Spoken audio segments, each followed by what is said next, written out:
Next, we have Sunday opening remarks. Welcome to the second day of EmacsConf 2024. Today we have one track of talks, so you don't have to worry about missing out on anything. The best parts of EmacsConf are the conversations. The wiki has a page on how to watch and participate, and I'll give you a quick overview as well. You can watch the stream at live.emacsconf.org using free and open source software. Using a streaming media player like MPV seems to be the best way to watch in terms of performance, but there are also web-based players just in case that's all you've got. As you're watching the talks, you can refer to the schedule in another window. Hover over the boxes to see the times and titles, and click on the boxes in the schedule to jump to the talks page for more details. You can also get the schedule as an iCalendar file or as an org file in different time zones. Many talks will be followed by live Q&A web conferences with a speaker, which will be done in Big Blue Button or BBB. These are indicated with a solid border in the schedule and by Q&A BBB on the schedule page. You can join the web conference room by clicking on the BBB link on the schedule page or the talks webpage. Then you can ask your questions yourself when the Q&A starts. To improve performance, please keep your webcam off and stay muted until it's your turn to talk. If you don't like JavaScript, you can still ask questions via IRC and the host can read them out for you. We're probably going to automatically switch between talks and Q&A sessions, so the transitions on the stream might be a little sudden. People in the Big Blue Button room can continue the conversation even after the talk moves off stream. And you can also reach out to the speakers using the contact information on the talk page. Other talks will have Q&A via Etherpad or IRC, depending on what the speakers prefer. This is indicated in the schedule with a dash border and on the schedule page as well. Please ask your questions in the recommended places so that the speakers can easily see them. Again, if you ask your questions in IRC, we'll try to copy them to the right places. We're going to start Sunday morning with more IRC or Etherpad Q&A to try to get around some of the bandwidth issues that we noticed last year. The schedule pages and track pages have quick shortcuts so that you can find out more about talks, open the Etherpads, and join the Q&A sessions.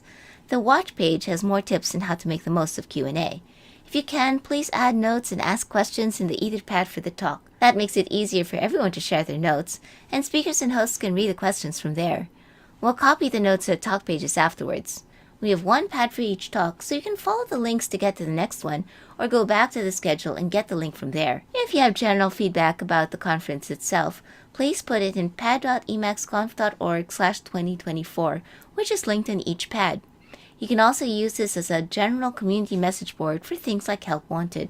Or you can put it in IRC and we'll find it there too. Internet Relay Chat, or IRC, can be another great way to be parts of lots of conversations. You can use chat.emacsconf.org to join the IRC channels through your web browser.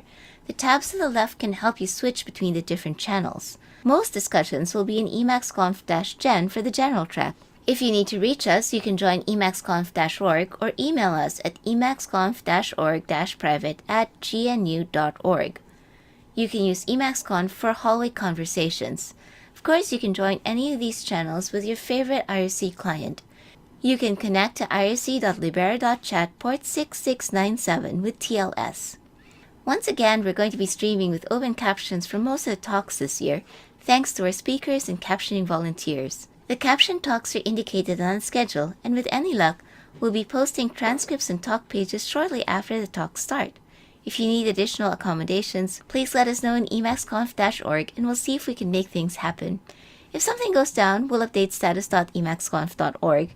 If it doesn't look like we've noticed yet, please let us know in the emacsconf-org IRC channel, where we will be quietly panicking. In all of these conversations, please keep in mind our guidelines for conduct. You can find them on the wiki. They basically boil down to, please be nice. If all goes well, the pre-recorded talks and transcripts should be available from the talk pages shortly after they start playing, and we'll post the recordings of live talks and Q&A sessions within the next month or so. If you'd like to get an update, you can subscribe to the EmacsConf Discuss mailing list. Alright, let's get going. Leo Vivier is hosting the general track again today. The other volunteers and I will run around mostly backstage, and you'll probably meet us in the closing remarks. That's also where we get to thank all the people and organizations who make EmacsConf possible. Thanks for coming to EmacsConf 2024.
Next, we have unlocking linked data, replacing specialized apps with an org-based semantic wiki by Abhinav Tushar. He will answer questions via Etherpad. Hello, my name is Abhinav and I'm going to talk about unlocking linked data in org mode. So like a lot of you, use Emacs and org mode for keeping a lot of my data, personal information. For example, if I'm trying to, write journal entries, it's most likely going to be an org mode file. If I'm trying to save bookmarks or save links, again, they go into an org mode file. Now, I was doing that earlier, but last year, around last year, I started to use these specialized applications. So, for example, if I'm trying to save bookmarks, I'm going to use a bookmark manager. I specifically was using Raindrop for it. What happened with that is that it allowed me to save bookmarks. Let's say, when I'm on Go, I'm on a mobile phone, I can just, open my Android app and then save links there. I can also annotate and do other things that you can do on bookmarks. Similarly, for reading, let's say papers and PDFs, I would use Zotero. For keeping notes about people, I'll use a tool called Monica CRM. um, Now all these tools, their aim is to kind of do one thing really well, but they kind of work in their own silos, and it's very hard to link data from one to another. For example, if you have a journal application, you can say things like, hey, today I met this person, and then this person gave me this recipe, whatever. But that the person information is still kept in a different application, and the recipe information is still kept in a different application. You have to like do a lot of work to kind of make them come together. So one thing that happened also last year was that I started using org-roam a lot. So org-roam is a Zettelkasten system, which allows you to have linked nodes. I'll not go too much into that detail, but basically with org-roam, you can, have a lot of these text-based files that you make anyway, and then keep them connected, and then, like have this knowledge base that you can build around your information, your data. Um, while it's a good system, I still feel like it's not very pro on providing very good amount of tools for working with links. I'll show two kind of things. First is that I'll show how my current knowledge base looks like, what kind of workflow I kind of use to save, let's say, any information, or how do I connect new nodes. um, the other is that because while this information base is like working out well for me, I still want all of my external usages to be to be reflected back into this database of text files. So if I'm browsing something, I still want that thing to be saved in my org mode files, whether I'm browsing on Android, or I'm browsing on, let's say, Firefox somewhere on a laptop. So I'll show those two things here. It's going to be a short talk, and then yeah, hope you like it. Okay, so we'll start with this thing. So this is a simple org roam node. It's a dummy node. I've made like a lot of dummy nodes here just to kind of show. So maybe some of those information will be sparse, but I hope I convey the meaning clearly. Okay, so here, if you usually, if you're just using plain org mode, you just have this file, right? There's nothing else. Now, if you are using org-roam, you can do something called org-roam buffer toggle, which will show you, a few of those connected nodes. Now, usually the connections are shown here. They only show you backlinks. So basically, any other node that has linked to this node is going to be shown there.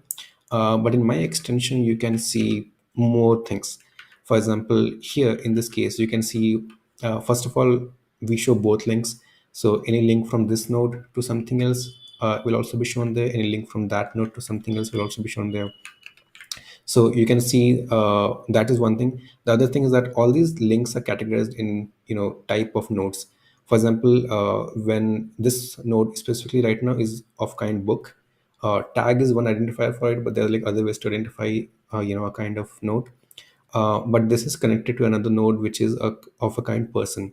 So as you can see there, person A asked me to read this book, so that link is shown there in a very rich format. So you have like more information about the link in this. The other thing that you can see there is that there are also links which are not existing right now, but they could be, possibly interesting for me. So these are similar nodes. So these, you can see the scores of similarity, and then other nodes like book on mathematics, which is again another dummy node that I made for this demo. Now these are nodes which again I can just go in there and I can see if maybe they make sense, or if I can just like make those connections explicitly.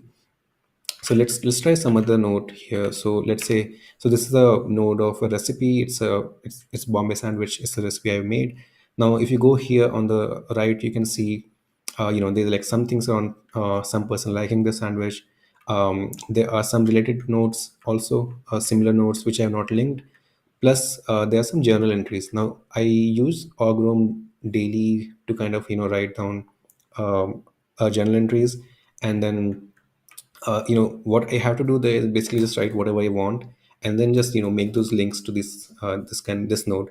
So doing that, I can see that there were 2 days where I made Bombay sandwich, and I had some observations around it, which you can see here. Right, same for person. Let's say if you go to person B, you can see that this person has again linked to person A, and there's like some information around it. Plus there are some similar nodes there. This works really well. The similarity function works really well if you're basically trying to go to bookmarks that I've saved. So for example, here's a bookmark that I saved, which is Google at Interspeech 2023. Now this bookmark is a blog post from Google AI team. Basically it tells what research publications they had in this conference. Now if you go to the similar notes here, you can see very similar blog posts from Google's team for other conferences that they attended, right? Now this is very helpful for me, especially when I'm like reading something later. So I like save a lot of links together, and then when I'm deciding to read something, I just open this and then see how everything is connected, what else I have saved, should I read something else or not. One interesting feature I was realizing I should try out is that if I go to this node, which is person B, you can see that while I'm linking this to person A, I also have some context around that. So I've written specifically uncle of person A. Now if you have a semantic wiki, you will have a typed link where you don't have a plain link, you also have a type of the link. So in this case, the type of the link could be hey, it's like uncle colon whatever that link is. But I don't want to like go into that much detail, and don't want to like learn how to link things, learn what kind of types I can make. So I can just write things in plain text.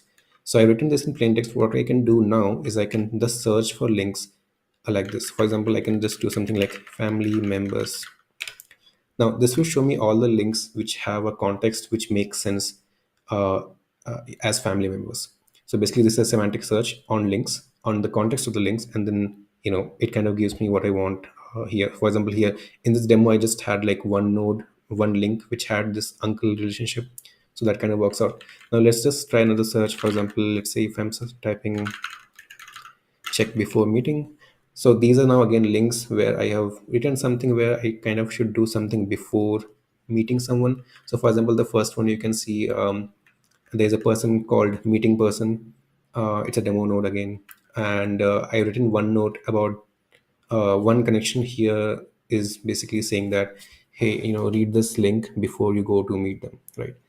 So this also been very helpful for me. There are like few patterns where I kind of feel this works out well. As I keep making more of the links and keep writing more context around the link, this kind of works out really helpful. This becomes very helpful for me. Okay, so the other few things are, how do I like work with systems outside Emacs, right? So the first thing is that, I haven't found anything that works really well for saving bookmarks when I'm on my Android phone. So I had to make a new application, and it's called Pile Android. Now this application basically lets me do whatever I was doing with Raindrop, which was a bookmark manager. So I can open links, I can read stuff in Firefox on my browser on my Android phone, and then I can save all of that in my Ogrom database. Ogrom database here means the Ogrom files that I have, because again these are plain text file. I can sync them through mobile phone to my desktop and laptop and everything else. So that's one place where I kind of stop going to a new application. I just basically ingest everything in my org room setup.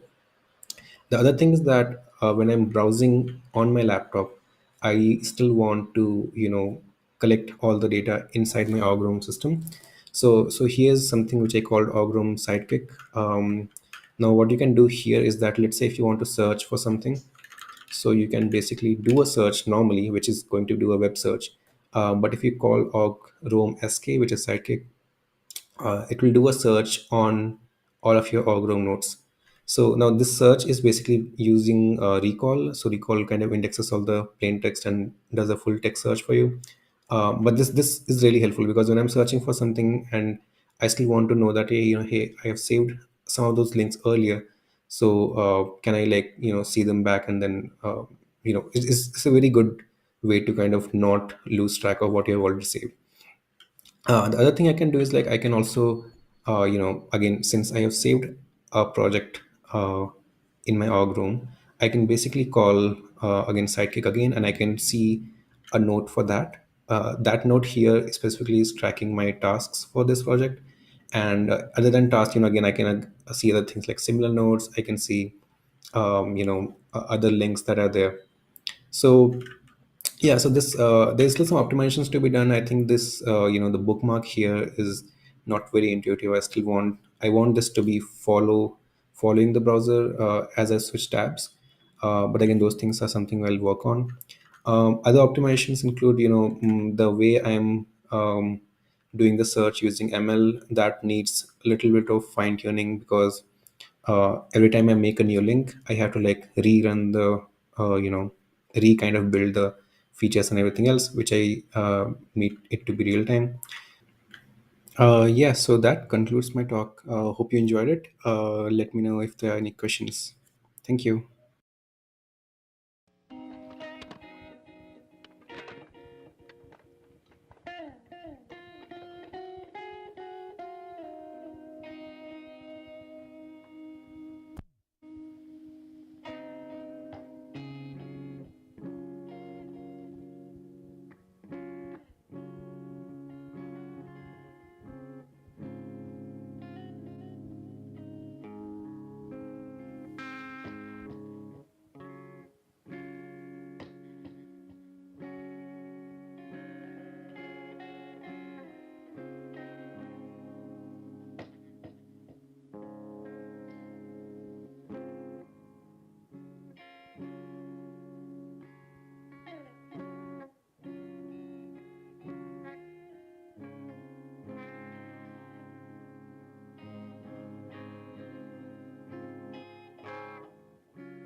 Hi everyone, this is Leo.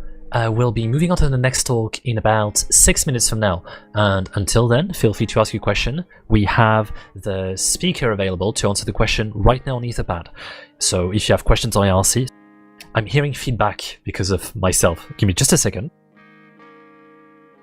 So as I was saying, feel free to ask your questions. The speaker is right there to answer them. And if you ask a question on IRC, it would be nice if you could put the question on Etherpad as well, so that we can centralize everything over there. And I'll see you in about 6 minutes for the next talk. See you in a bit.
Hi again everyone, we'll be moving to the next talk in about 20 seconds.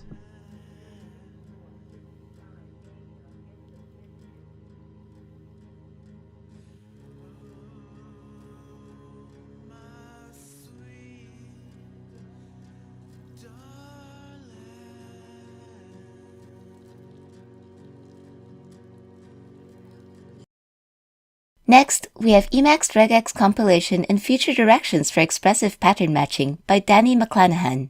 They will answer questions via Etherpad.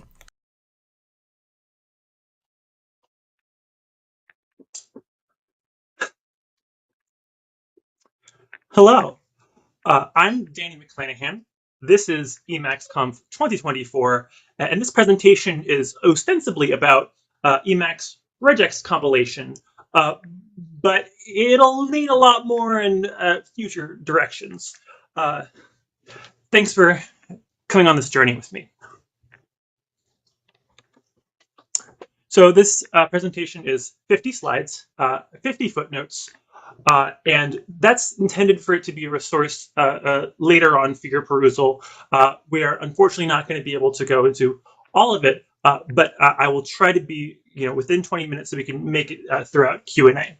So this is the structure of the talk. But enough about me. Who are you? And why are you here? So I'm Danny McClanahan.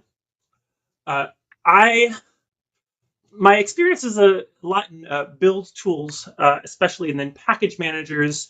And that started because I realized I was wasting a lot of time. And then I didn't like that. And so I started wasting a lot of time trying to, avoid wasting time. And then I ended up going so far around that I ended up, stopping other people from wasting their own time. In this case, regarding failing builds. But this is a kind of pattern that you'll see. And we'll be talking a lot about patterns in this presentation. And text is another one of those tendencies that I have. And why am I here? I've got a lot of feelings about text, and for the next 20 minutes, I'm making it your problem. So first off, a huge shout out to Emacs Devel and the Emacs community in general. I spent a lot of time learning about what I'm about to kind of talk about. I was definitely super confused at first. And then when I became less confused and I decided I was going to look at the regular expressions of the regex engine, I was like, oh, it's old C code, it's Emacs. Oh, we can just use modern techniques. And turns out that's wrong for kind of two reasons. One, because these other using modern techniques or other engines don't necessarily do what Emacs regex engine currently does. And then secondarily, that's not actually as interesting as the other kind of larger goals that Emacs Devel discussed. Thank you, Eli Zaretsky, so much, especially and Pipset and everyone else as well. I believe Pipset, I hope I'm pronouncing that correctly. Thank you so much, and I'll be shouting you out later as well. And then these larger goals ended up overlapping a lot with my own research interests, and that's very exciting. So I'm hoping it's exciting for you too. So what is a regular expression? And when and how does implementation match formal theory? So what does formal theory mean? And we'll talk about that. So what is a regular expression? So I might ask you this question, and you might give an answer. And then I might ask someone else, and they might have an answer. And then I might ask myself, and I might try to think of an answer. And our answers would, see, the thing is, they'd all be correct, but they'd probably be slightly different, and they'd be different in kind of important ways. And so I'm using formal theory to kind of describe what unifies these interpretations and what causes this sort of divergence, both over time and then across code bases. So I'm kind of putting a flag in the ground here and saying formal theory is actually a really, really negative influence, I think, but it can be better, and that's what I'm going to talk about in this talk, in this presentation. So we might ask, how did this happen? And we might try to find a start state, and we might put that place at the theories of formal languages that kind of arose, especially post Turing and post Chomsky, and especially there was this really, really interesting and powerful relationship with formal languages between representation and computation, and then on top of that we have regex as this really powerful union of theory and practice.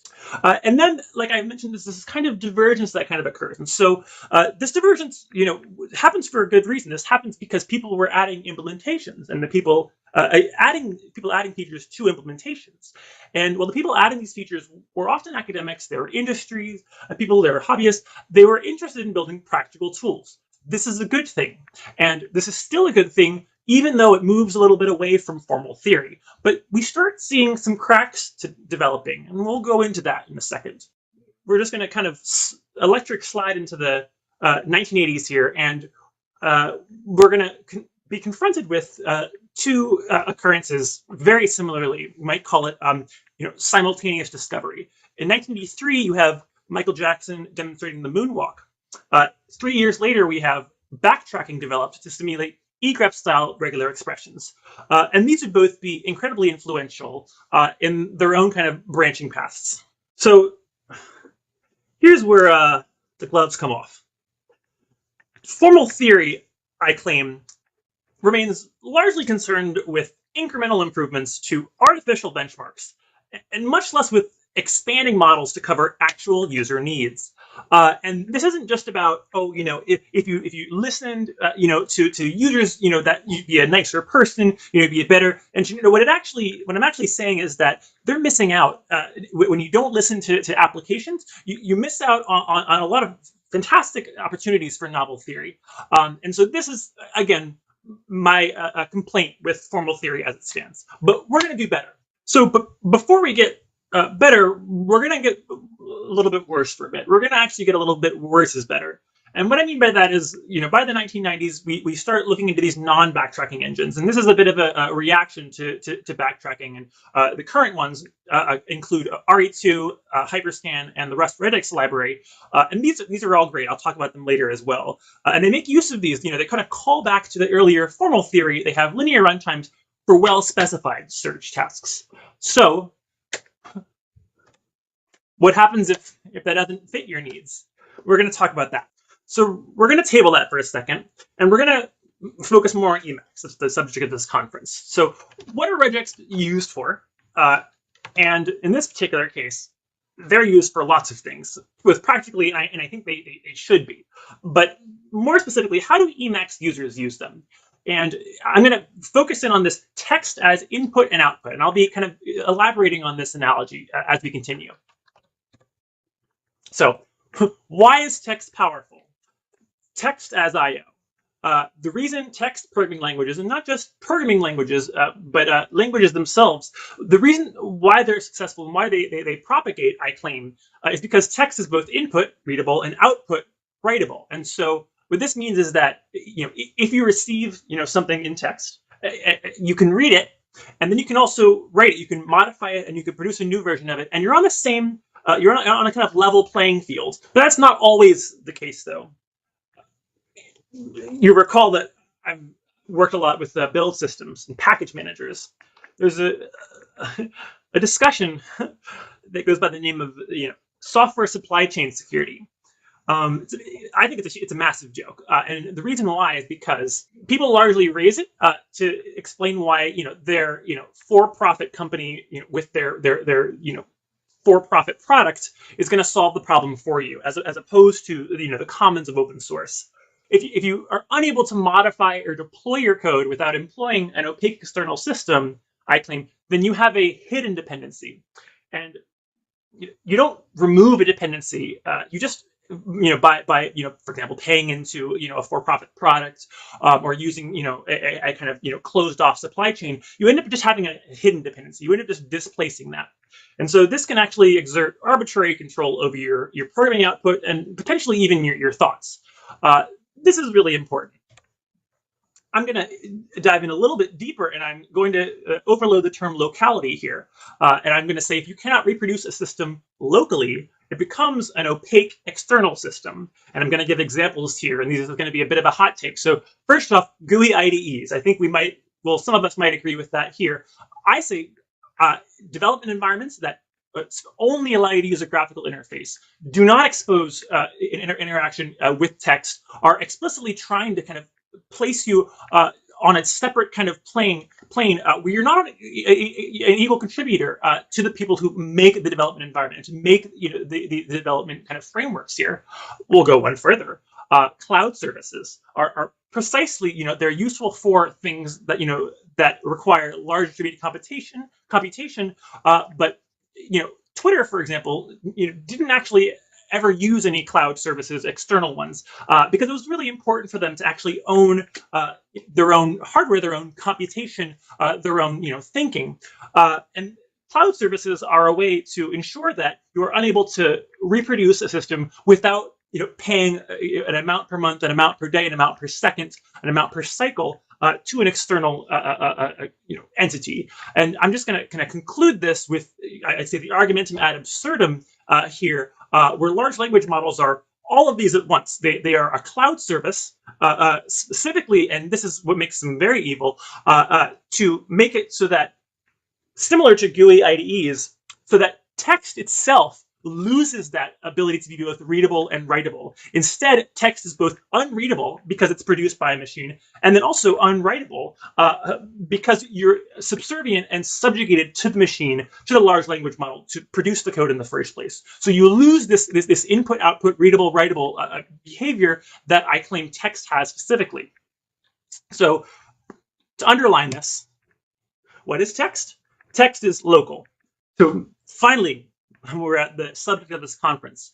Emacs, I have double hearts with text. I start off the slide saying Emacs is a text editor. I think that's a good start, and which implements much of its own logic and user interface via text. And so what this means is that, I say without trying. Emacs tries very hard, but without trying so hard, Emacs is imbued with all of the capabilities that text has specifically. And when you use text like Emacs does, and particularly you then start offering mechanisms to query, to transform, and to generally metaprogram text itself, you don't just have the ability to edit code, in new ways. And this is something that I think is often lost, maybe not by participants of this conference, but you particularly start being able to not only just edit code differently, but to change the way that you think about code, and actually to expand your range of thought, the range of actions that you can perform. And you can actually start then editing at the speed of thought.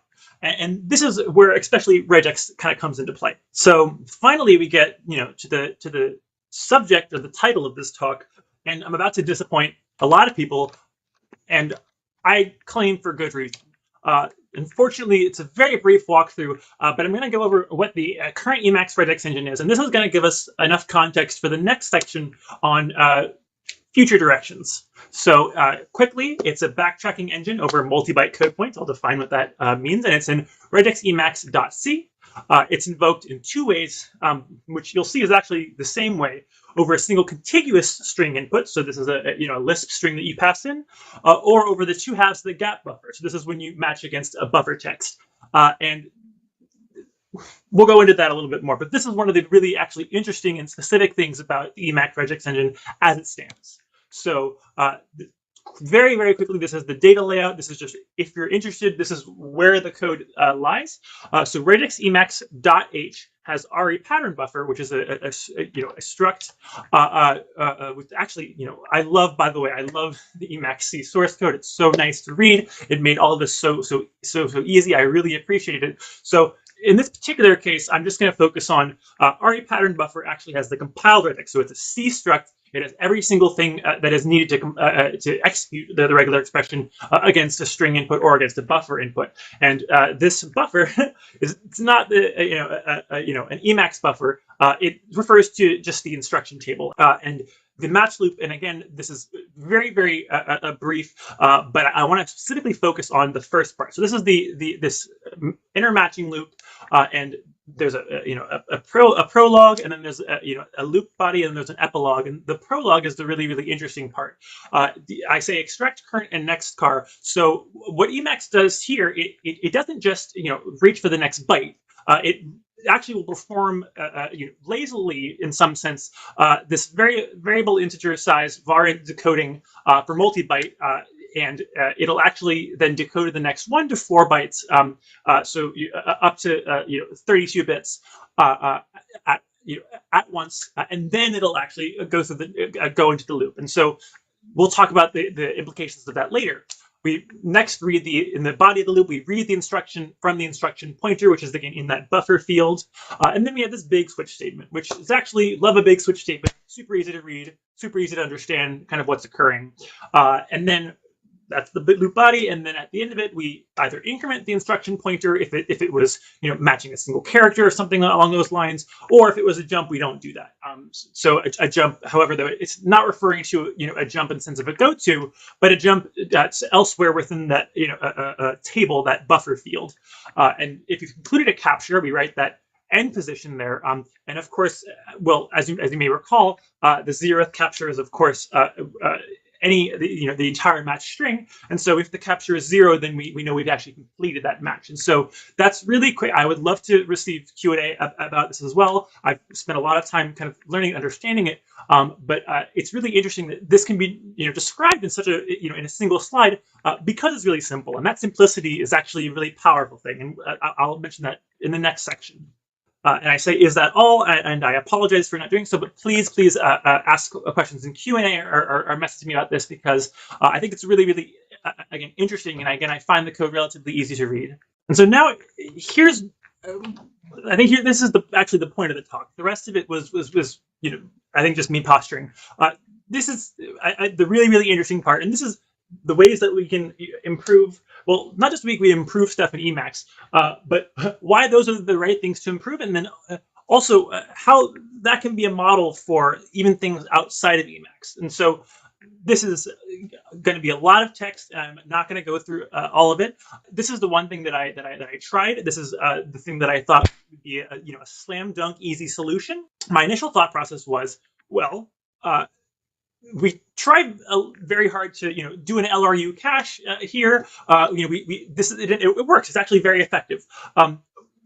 However, though, we don't actually give the user, the Lisp programmer, the ability to then say, I know that this regex is something that is going to be used again. So I made an artificial benchmark. Because I wanted to show there is one very specific case that it does solve, but it's the same issue with the artificial benchmarks I mentioned earlier. It's very specifically crafted in order to show that this particular solution would produce some speed up. So what this means is it just creates more than 20 regexes in a row. It compiles them, and then of course, because we just don't pay the compile costs, but because we don't go through that cache eviction process, it ends up being faster. But this doesn't really mean very much. Particularly the goal here, the goal would have been to show that the compile cache is actually causing a performance issue in comparison to pre-compiling it, and that's not something I've been able to show. And so match over bytes, not cars. So this is when I said at the beginning, I came in and I think, we can just use modern regex engine techniques. This is really what I meant. And in particular, I mentioned in this match loop here that there's this prologue that does this var decoding. And what this means is that every single iteration of that loop is going to be interspersed with this not being able to read a fixed number of bytes, but a variable number of bytes, just depending upon the Unicode character or the Unicode code point or the multi-byte code point. So this ends up again being relatively difficult to optimize because processors operate over bytes and not over code points. Yes, we might have we could consider a multi-byte CPU at some point, but this is a really simple thing. It's just generating automata that operate over bytes as opposed to code points. This kind of goes into the much more abstract one, and there's a lot of text here, and we're not going to go into it. But the really important point that I'm specifically mentioning here is this explicit control over linguistic complexity, and that's like that's the abstract kind of point. So I want to propose or introduce the inputs and the outputs, and basically when you perform a search or a match or a parse. Those are different tasks, and they'll have different expected inputs and different desired outputs. And so right now, Emacs, the API for the regular expression engine and for matching, it doesn't allow specialization on this. Or rather, if we do specialize on particular inputs, if we have a heuristic to check if a regex is actually a literal string, that's not something that the user actually has control over. So for example, you can make a mistake escaping something, and then you don't have a literal, and then you accidentally have behavior that you totally didn't expect, not just correctness issues, but also performance issues. So I really like this one. I like this a lot because I didn't think of it at all. And I think it's better than all of my ideas. So this was proposed, at least to me by Pipset, and I really hope that I'm pronouncing your name correctly. I'm sorry I didn't ask you beforehand. On Emacs Devel, in particular, this was after a couple of responses where I was trying to say, I want to give the Lisp programmer way back, in here. I want to give the Lisp programmer, control, the ability to control compilation in some sense, but he mentioned, I think he is correct, there's no real introspection, and that happens because it's written in C. And so I was thinking, if I turn this into a Lisp object, that gives the Lisp programmer the power and the ability to do more with that. But it doesn't actually, because it's still in C. And at first I was thinking, we can make the C part more flexible, but actually, especially if we want to do almost any of the things we previously mentioned, I think basically that this is I think that if I'm not going to do it, somebody else really should do it, and I think we should maybe even do it together, because I think this is really how we can start experimenting, and not just experimenting, but because, as mentioned here, we have libgccjet, we have the native compiler, we have the ability to specifically to generate specific code for this. So why not implement the or a regex engine itself in Lisp? And this gives us the ability to introspect it. That's one of the things I mentioned at the beginning. But it actually gives us the ability to then actually look at all the previous implementations, to explicitly compile beforehand, to match against bytes, to specialize and dispatch based upon input and output. And this is something that it's super simple. It's really smart, and I'm really glad Pip mentioned this, because it is, I think, the right way to solve the rest of it. So we're at the final section, and I've talked a lot about kind of abstract thoughts, and I talked a little about specific solutions, but I especially talked about what is regex in Emacs, and I don't know if I had a lot of specific examples of it, so I'm going to just describe kind of my I guess motivation, my impetus, and then I think something that's really something to chew on for the future. So do I have any concrete examples? Yes. Well, you can decide if they're concrete. Or am I just posturing? Also yes. Helm RG, Helm erg, it's literally just MX grep, but it uses rip grep, which is written by the same author of the Rust regex tree.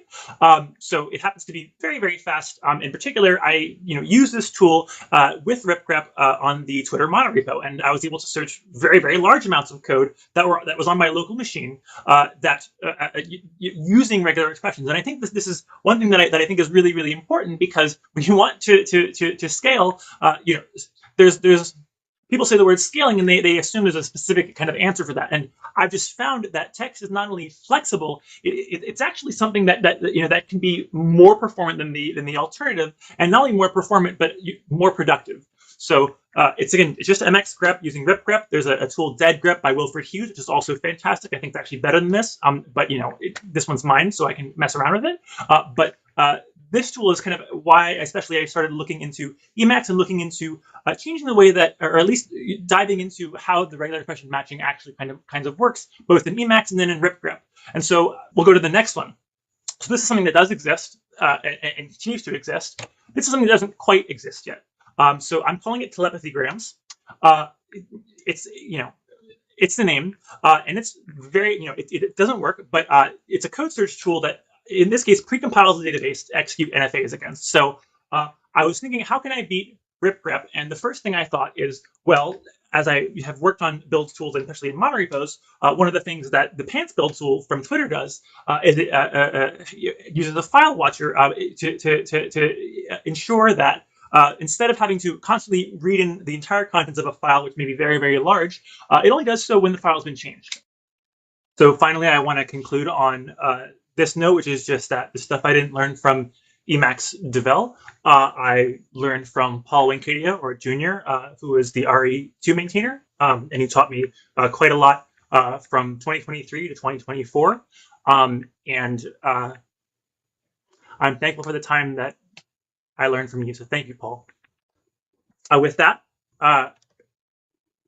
we're at Point Max. Call me, beat me if you want to reach me and or hire me. These are places that you can reach me at. There are probably others.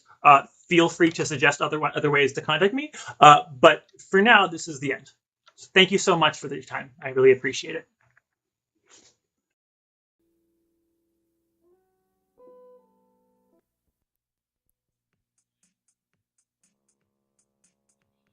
Alright, that was a talk by Danny, and they are currently available on IRC to start answering your question. I mean, they've already been answering some of the questions during the live presentation, but feel free to ask them more questions now. We'll be moving to the next talk in about 4 minutes and 30 seconds otherwise, so see you in a bit.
Hi again everyone, we're moving to the next talk in 10 seconds.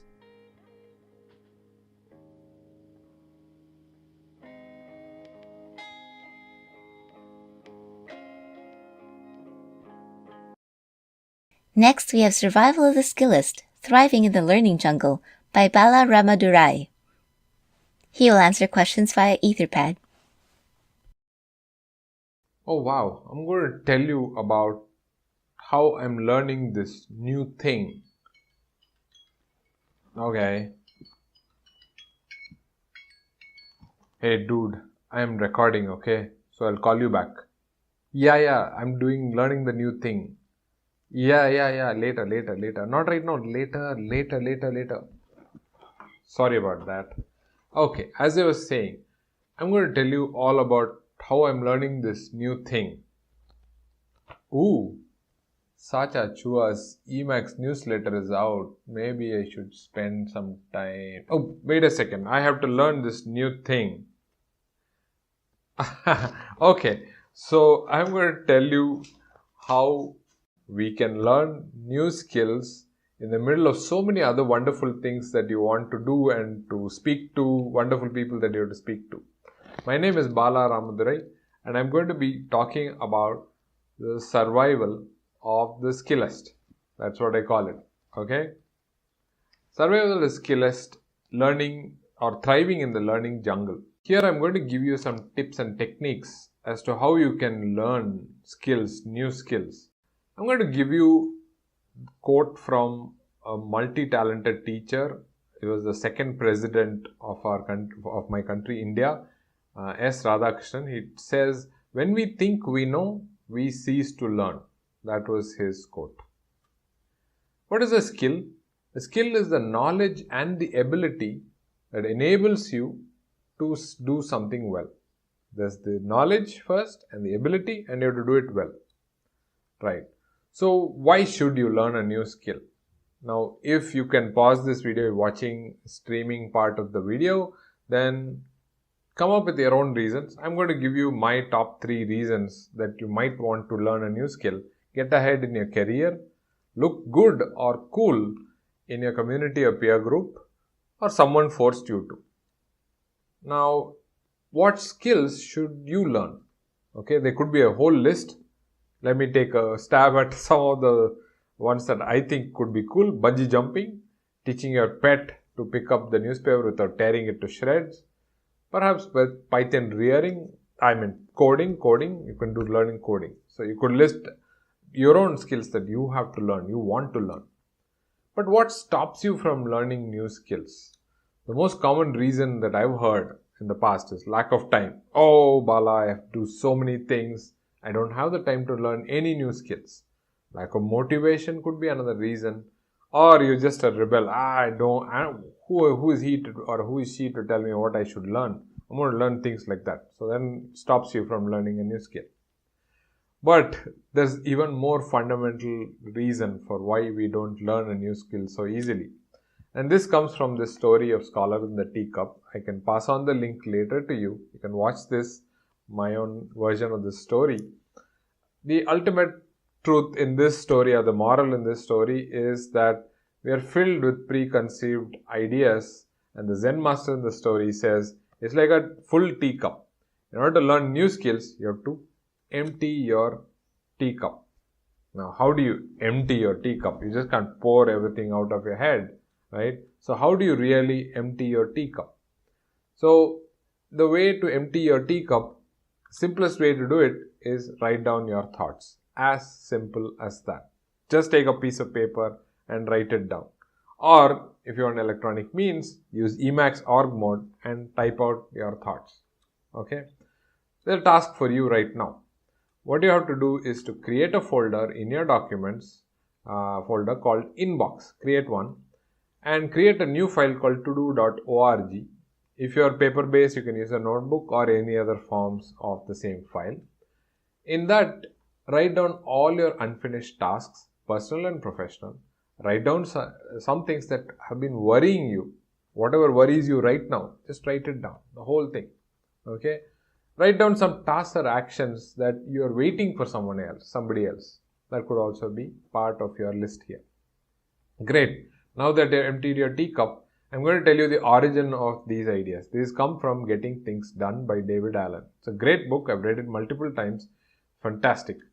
And he says, your mind is for having ideas, not holding them. You have to hold on to this idea in your mind, keep it in your mind, saying it's for having ideas, not holding them. Alright, perform one of 4 actions on your task list. Okay, the one that you just wrote down. You delete them. Okay, as simple as that. Strike through the task, hit the delete or change the state to cancel. Okay. Alright, if you don't want to delete it, you want to defer it, do it later, add it to your calendar. Add a reminder to it if you want. Or in Emacs org mode, use Ctrl+C, Ctrl+S to schedule it to a different time that you feel you would be able to do that task. Or just delegate it to somebody else. Maybe you are not the best person to do it, or you probably won't find time to do this. Send it to your colleague, student, assistant, maybe even your favorite LLM to do this. LLM being large language model. Or just do it, right? As they say, just do it. Set a timer for 2 minutes and do the task. Finish the task right here, right now. Nothing stopping you. Finish it. Oh, great, I'm going to do this. But set yourself 2 minutes, because sometimes it may spill over to half an hour and you still haven't processed through your list. That's why there's a timer for 2 minutes. One tip I'm going to give you is don't skip any of the items from your list. Because it's tough or you've been trying to avoid it, don't do that. Be rigorous and finish it off. Processing at least. Okay. Now you can do the absolute same process on your email inbox. I know some of you have 55,000 emails in your inbox. How am I going to process all of them?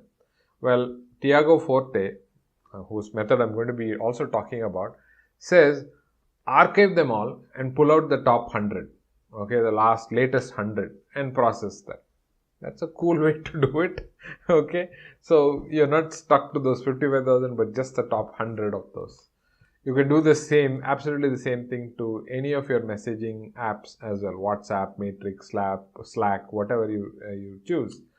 Even to your physical inbox, you can do the absolute same things. You lift your items and see if you can need to process them. Okay. What if the email or message or task is something that you might need in the future? Great, archive them or move it to a place you may refer to later. So you have plenty of storage in your cloud space, in your email space, in your computer space. Use that, archive it. You can refer to it later, not a worry. Don't want it right in front of you. That's the only thing here, right? Now, another question that pops in your head is, what if something that requires multiple steps, right? Not all steps are created, not all tasks are created alike. There are multiple steps to a task. That's when a task becomes a project. Okay, an example or few examples of those are finishing a course on, say, Coursera or NPTEL or Udemy, teaching a course if you're a teacher in your college or school, if you're organizing a conference such as the Emacs conference. It's a huge project. You will need to use, it's a project. Arranging a birthday party for your spouse. That's sweet, but it's still a project. You'll have many tasks in it. So these are examples of projects. Here's how one can handle projects. Create a folder for each project, create a text or Word doc or title it as todo.txt or todo.docx or todo.org. I prefer .org, and you can do it. And in that, write down the success criteria, the goal or the deadline of the project. Write down all the tasks that need to be done. You don't have to think about all of it, but whatever comes to your mind, just put it in there as some tasks that you need to get done inside this project. Now, identify the immediate action that needs to be done for the project to move forward. That's usually something that's stopping the project from progressing. So identify that and say, that's the next thing I'm going to do. An example of a project is right here. Goal of the project is to deliver a talk about my organization system, make it like a workshop and with pauses for activities. You can see that this is the talk that I'm delivering right now. And right now, if you see, recording the talk. Okay. Of course, the next one I'm going to do after this is going to be sending the recorded talk, the file, and the PDF of the talk. Now, if you want, you can add some sub steps and all that also into this. Of course, I'd like to thank the coordinators for their absolutely wonderful work that they're doing throughout this. Okay. Now, tasks for you. You can take your time and first of all, think of a project that you have to absolutely get done. Create a create a folder on your computer or phone with the name of the project. Create a todo.org. If you want to use a notebook, you can use a fresh leaf. Write down the tasks, all the tasks associated with this project. That's going to be how you handle it, right? Now, what if you have multiple projects? Not many of us have only one project. In fact, many of us have multiple projects. What do we do in that situation? Well, the answer is simple. Create a folder for each project. Add this org file called to-do into each of those folders and write down the tasks for all of these projects as well. Okay, write down all of those tasks and mark one of them as next. There can be only one next action. It can't be multiple next actions. That's the immediate thing that has to be done to take this project forward. Okay, what if the project stops before completion? There are possibilities. Sometimes you lose interest, sometimes your collaborator loses interest. What do you do in those situations? Have a folder in your computer or phone for abandoned projects called resources.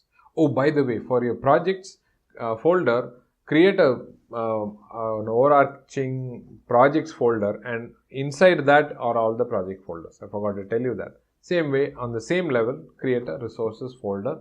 That's for all your abandoned projects, or even could be even your research material as well, which you're not currently working on. Move this particular project that's abandoned or stopped somewhere in between to that folder. Now, there's a possibility you might successfully complete. I hope all your projects end up being successful, but there are quite a few which will end up in this, quite a few which will end up in the abandoned as well. Okay. Now, I write an end report so that I can learn from this. What did I enjoy most in the project? What could have been better? What did I learn from this particular project? Now, you will need to move that folder to a folder called archives. This is the final resting place for the completed projects, because if you come up with another project which sounds similar to the archives one, you can pick that out and create that as a template, use that as a template. Now, why would I have one folder per project when there's only one file sitting in it called todo.org? Well, most projects also have some project files, and this folder can be a storehouse of all of that, and you can access all of them at one shot. So that's the advantage. What if the project is ongoing and doesn't really end? That doesn't seem to have a deadline or an ending point.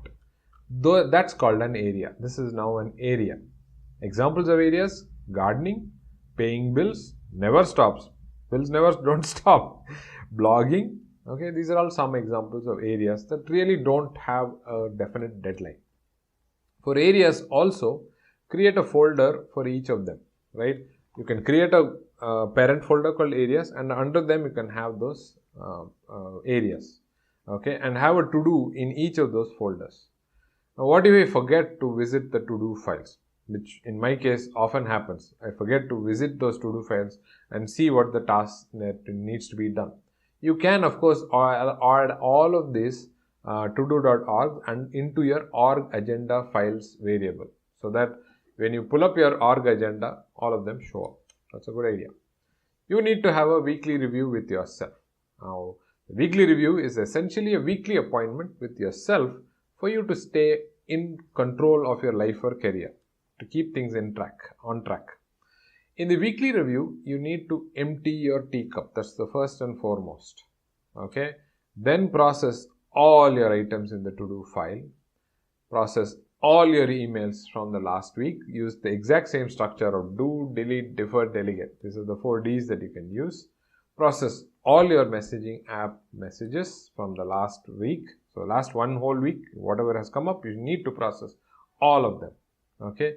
In the weekly review, you also need to archive all your emails and messaging app messages that you have processed. You've already taken care of it. You don't need to have it right in front of you. You can move them all into archive.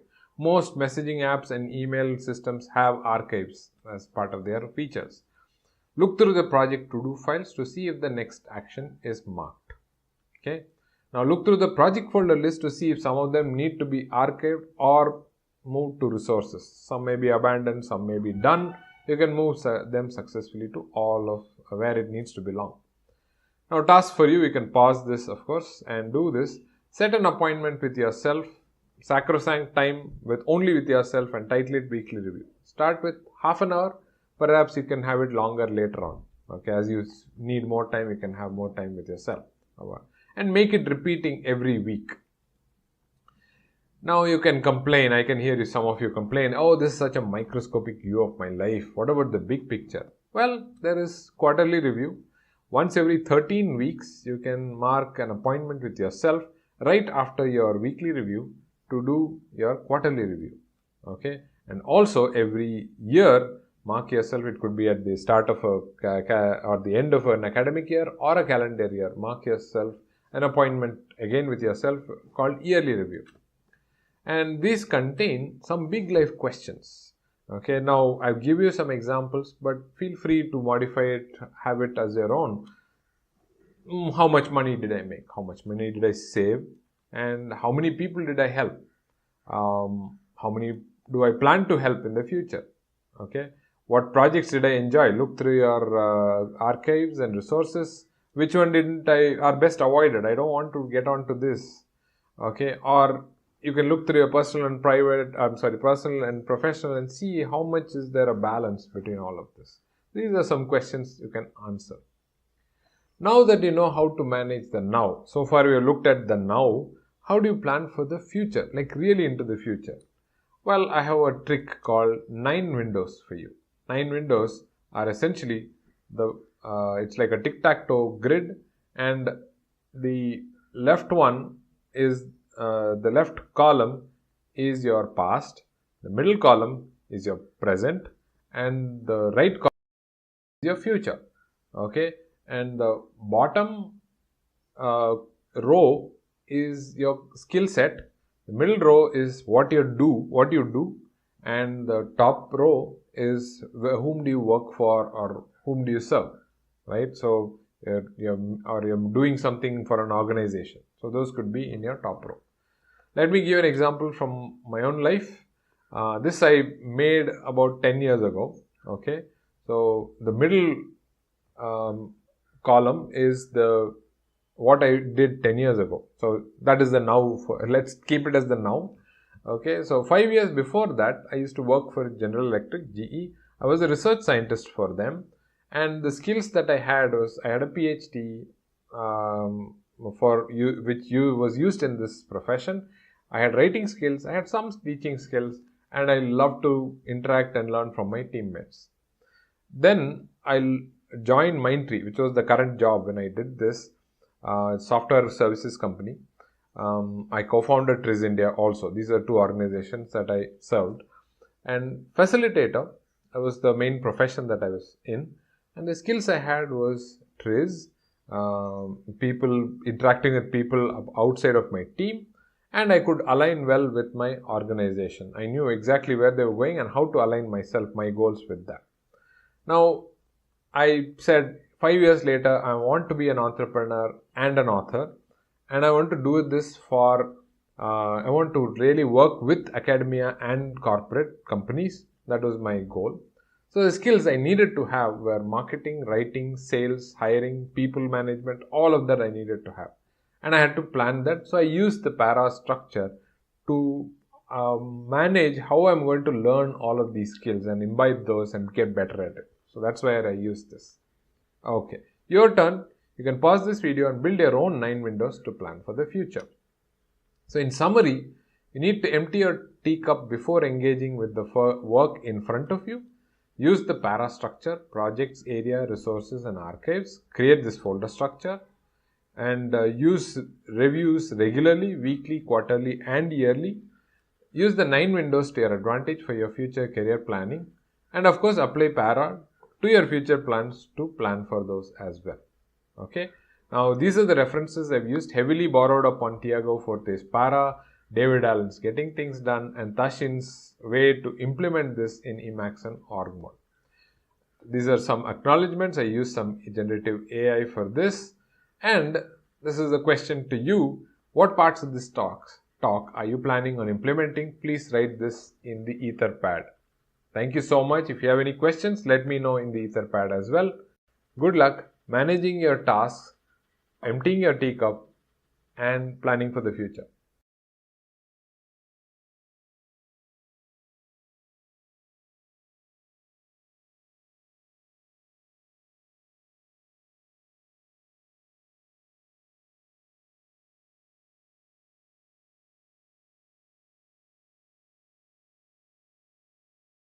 And I believe we are live. Hi again, everyone.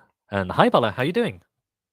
I'm doing well. Thank you so much. I was supposed to chat and write down stuff in the Etherpad, but you guys accommodated me very nicely, swiftly, efficiently, in spite of my quirky last minute requests. Yeah, but that's okay because, well, it's funny that you talk about accommodating you and doing all the things we need to do because, frankly, your talk is about getting things done. And you've mentioned the book, obviously. But the philosophy of getting things done is ultimately what we've been applying with EmacsConf so that when we have curveballs thrown at us, like you've done right now, we can accommodate them because we made sure that everything else was done. So we'll move to questions, and I invite viewers to go to the pad, to the Etherpad that is on IRC and also on the talk page, and put your questions over there. But first, I wanted to make sure, Bala, that if you had anything that you could not include in your presentation, just to give you some time to mention them now if you want. I think I mentioned most of what I wanted to convey. I wanted to keep it general with whichever format people are comfortable with, whether it's org mode, whether it's plain text, whether it is docx. I wasn't. In fact, I was speaking to one of my friends, and he said, "Hey, I use Google Sheets to note down everything, all the tasks that are coming my." I said, "Suit yourself, whatever is." So in that way, this methodology or whatever the way which we follow is quite flexible. The system is quite flexible in whichever way you want to use it.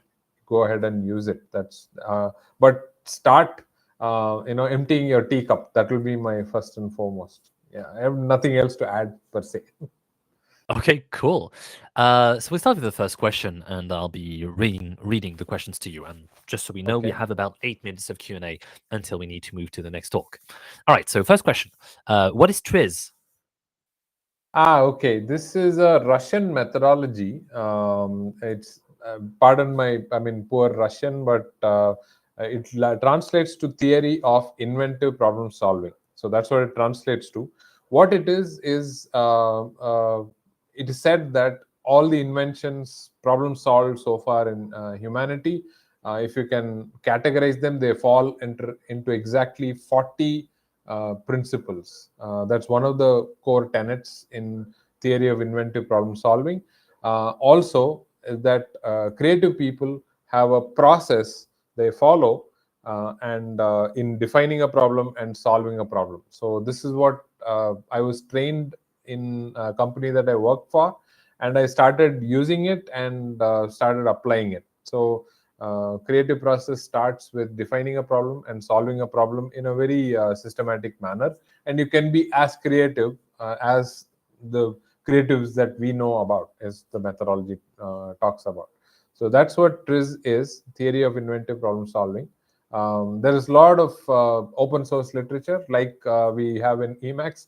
It's the same way with TRIZ. People share very generous, and you can learn about it.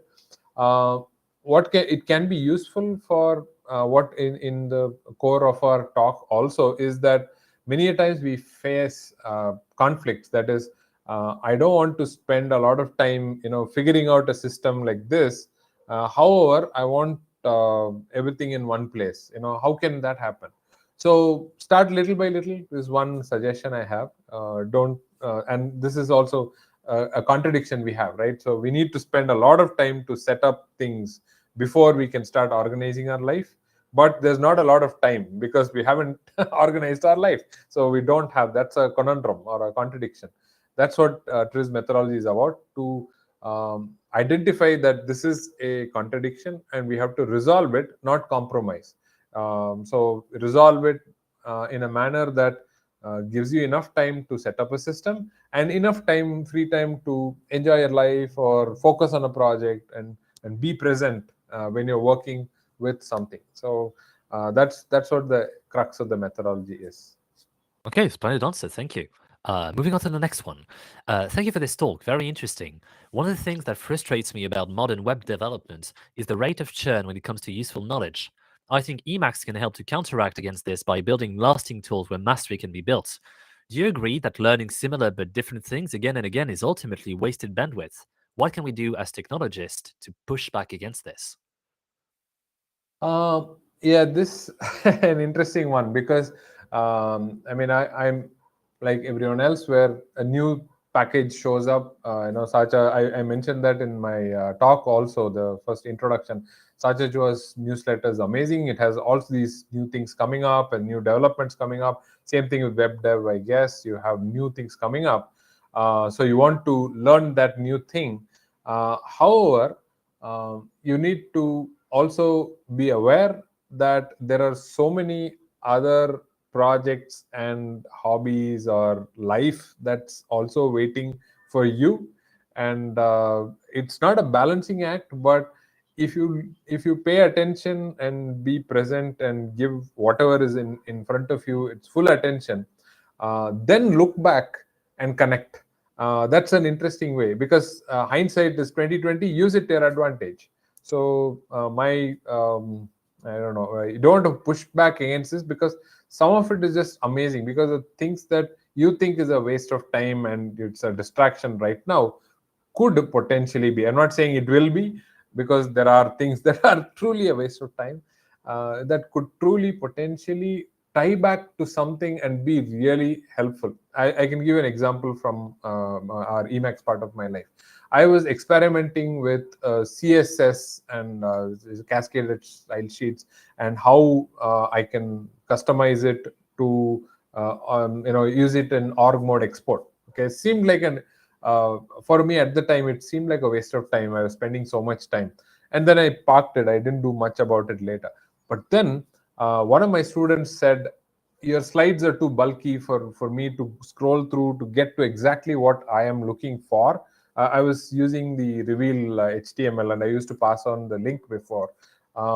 And the student sort of hinted at a handout. Okay, and now that's not easy with the reveal JS framework. It's rather tricky. At least I couldn't figure it out. But then it occurred to me that, hey, wait a second, I've already looked at this CSS thing, and maybe that'll help. And it did help. I can drop in the name of the tool that I use now. It's called VZ Print. Let me use the. I don't know if you can look it up. VZ Print, WEASY Print. That's what it's called, and that's mighty useful. That's really useful. You can customize it. You can change everything. I think I can even. I'll probably even share the code later on. It's really useful, and I've able to. So what seemed like a waste of time is actually something that became useful later on. But there are several other things I have truly wasted, and it's not been useful because I couldn't connect the dots. So perhaps the let's say mindful wasteful of time, so that you look at something and see how to connect back, like the Zettelkasten that everybody talks about. I don't use it, but I like the idea that you look at it keeping in mind that you could probably connect to something later on. Perhaps just try it out. Okay, great, Bala.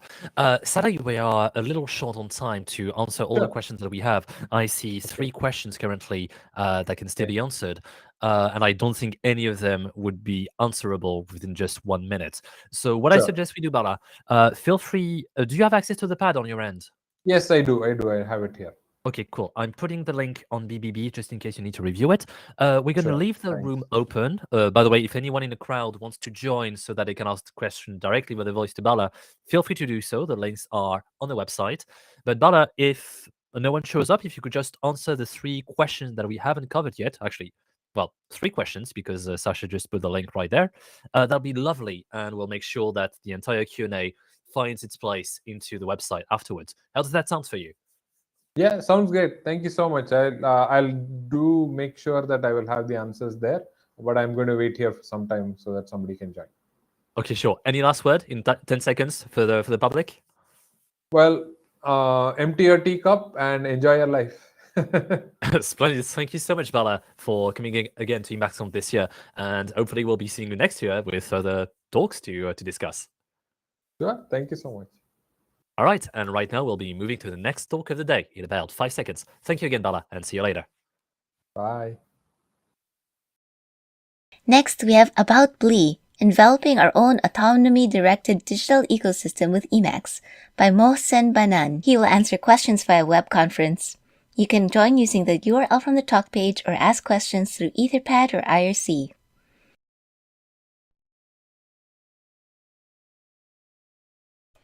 Greetings, Salam. This is Mohsen Banan. I'm a software and internet engineer. The title of this presentation is About Blee. Blee stands for By-Star Liber Halal Emacs Environment. In this presentation, I want to look at Emacs as a primary ingredient for the usage environment of an autonomy and morality-directed digital ecosystem. My focus here is not just Emacs. This is about augmenting Emacs in the context of our own specific digital ecosystem. This presentation is part theoretical and part practical. I spend about half of my time on the theory and the bigger picture. The second half is hands-on and Emacs-centric. Emacs has long been recognized as the ultimate integration platform, enabling the creation of an unparalleled user environment. Tomohiro is right on the mark when he says, "The reason why Emacs platform is good is that it cooperates with OS, not because it's good by itself." But this recognition has often been in the context of a generic and abstract OS. So, I'm updating Matsumaya's observation as, the reason why Emacs platform is good is that it facilitates creation of specific integrated usage environments, like Blee, which cooperate with Debian and BySauce as part of the Liber Halal By-Star digital ecosystem. Emacs is an especially good choice as the universal core of user environments of a digital ecosystem because it has an incredibly powerful display engine and an incredibly powerful eLisp engine and an incredibly powerful input methods engine and an incredibly powerful common agents paradigm and a very rich set of mature and convivial idioms and memes for absorption and integration of external software services continuum capabilities. In our model, we first augment Emacs with a set of cohesive eLisp capabilities and create Blee, By-Star Liber Halal Emacs environment. We then further enhance Blee with an integrated framework on top of Debian called BySauce, By-Star Internet Services Operating System. Blee is inherently intertwined and integrated with BySauce. This combination of universal BySauce and Blee then forms a foundation for the creation of an autonomy-directed digital ecosystem that we call By-Star. Over the past 2 decades, I have been working on creating a comprehensive interdisciplinary and non-proprietary digital ecosystem. We call it By-Star. By-Star challenges the existing proprietary American digital ecosystem while operating concurrently alongside it. By-Star's primary offerings are tangible autonomy and genuine privacy on a very large scale. By-Star is about re-decentralization of Internet application services. The star in By-Star stands for Unix's globing symbol, signifying that our scope is everything. Blee is a bigger and different vision for Emacs. Let's compare and contrast what I'm proposing against common current practices of the Emacs culture. Please permit me to be slightly cynical. Much of what we have been seeing in the Emacs culture and in EmacsConf can be characterized as stories of tunnel vision engineers scratching various itches by integrating various capabilities and providing DIY recipes. Emacs and Lisp are so powerful that people have come up with catchphrases like the curse of Lisp. The curse is that the power of Lisp breeds individualism. Because you can be so powerful alone, you work longer alone. Because it's easy to spin your own whatever library, many people do. I'm suggesting that we should raise the bar. Let's cultivate Emacs in the context of our own digital ecosystem instead. Do more and do more outside of Emacs, and recognize that a well-integrated, smaller Emacs leads to a better usage environment. Broadly speaking, digital ecosystems are viewed as consisting of 4 parts: ideology, software, services, and content. Software services and content are polyexistentials and can be analyzed from 3 different aspects: functionality, usage, and the manner of existence. By manner of existence of polyexistentials, we mean everything relating to how the polyexistential exists within society. This includes, for example, are polyexistentials internally transparent? Societal ideology determines manner of software services and content, and in turn, manner of existence of software services and content impacts society. In the American model, loss of privacy and autonomy are direct consequences of the IPR regime. Based on this characterization, let's consider these 3 digital ecosystems: the proprietary American digital ecosystem, FOSS, and ByStar. The 5 big American proprietary tech companies, Google, Microsoft, Apple, Facebook, and Amazon, have created 5 competing enclaves as mostly separate and isolated digital ecosystems. In this slide, I'm focusing on the first 3, and each of their OSs, their usage environment, and their clouds. Let's clearly recognize that the economic model of these proprietary digital ecosystems is surveillance capitalism. Now, let's focus on the right side of this picture. On the non-proprietary side, based on the FOSS model, we have ended up with lots of components. We have Debian as a platform, we have Emacs as an editor-centered usage environment, but on the non-proprietary side, we don't have anything that can reasonably be considered a digital ecosystem. I mean, the services aspect is missing. ByStar aspires to be a complete non-proprietary digital ecosystem. We were all born into the belief system of intellectual property rights, making it exceedingly difficult for us to even imagine that this foundational ownership framework could be fundamentally flawed. I am delighted to announce the availability of my recent book, Nature of Polyexistentials.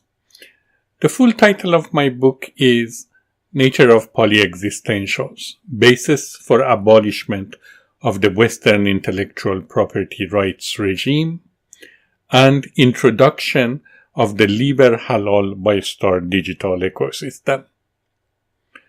Knowledge, know-how, uses of know-how, ideas, formulas, software, and information are inherently non-scarce. They are polyexistentials.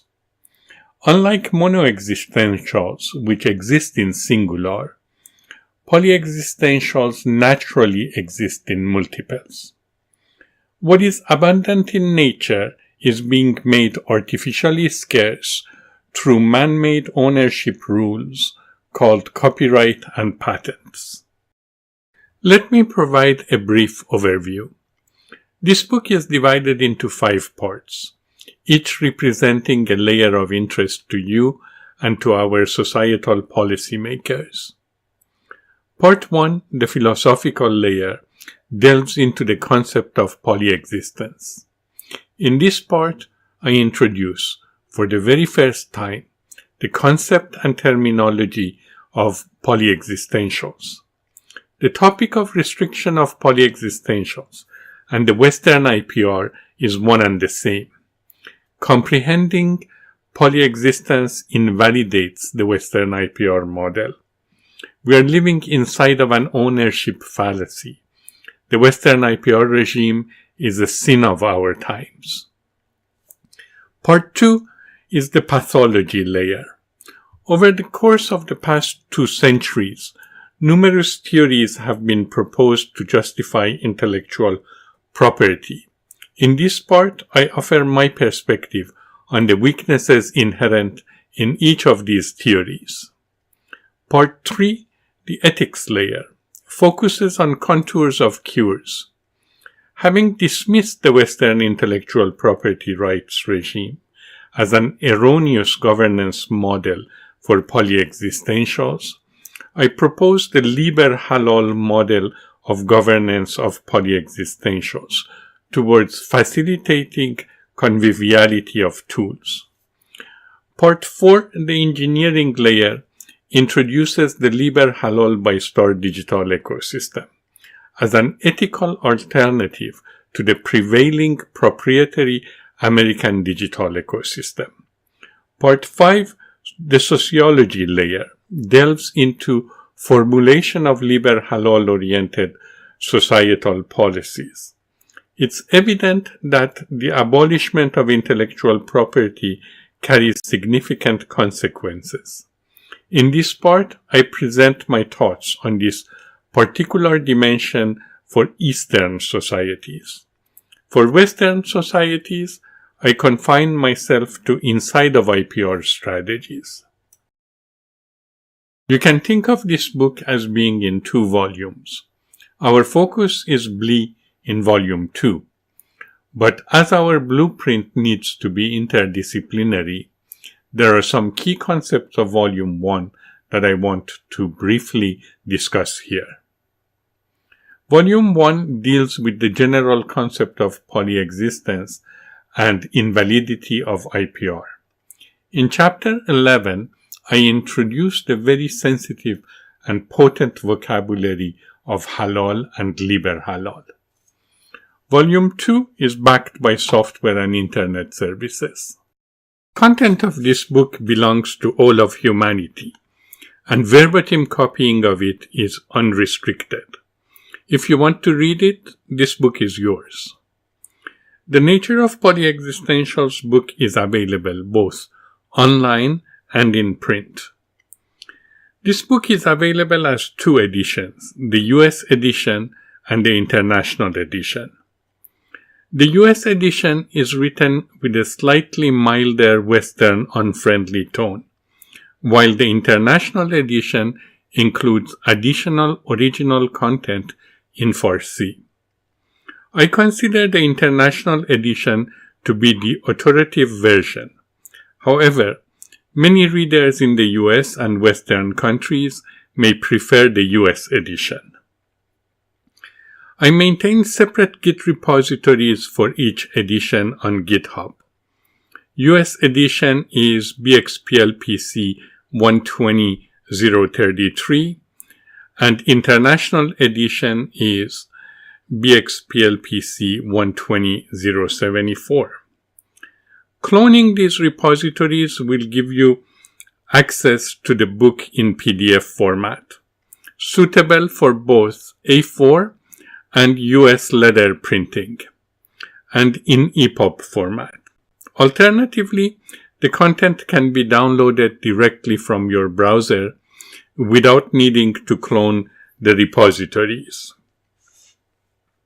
To ensure broader online availability and stability, I have also published the book on Zenodo, complete with DOI Digital Object Identifier. You can download both the A4 and 8.5 by 11 PDFs from there as well. The book is also available in print on Amazon and most major bookstores in the US and Western regions.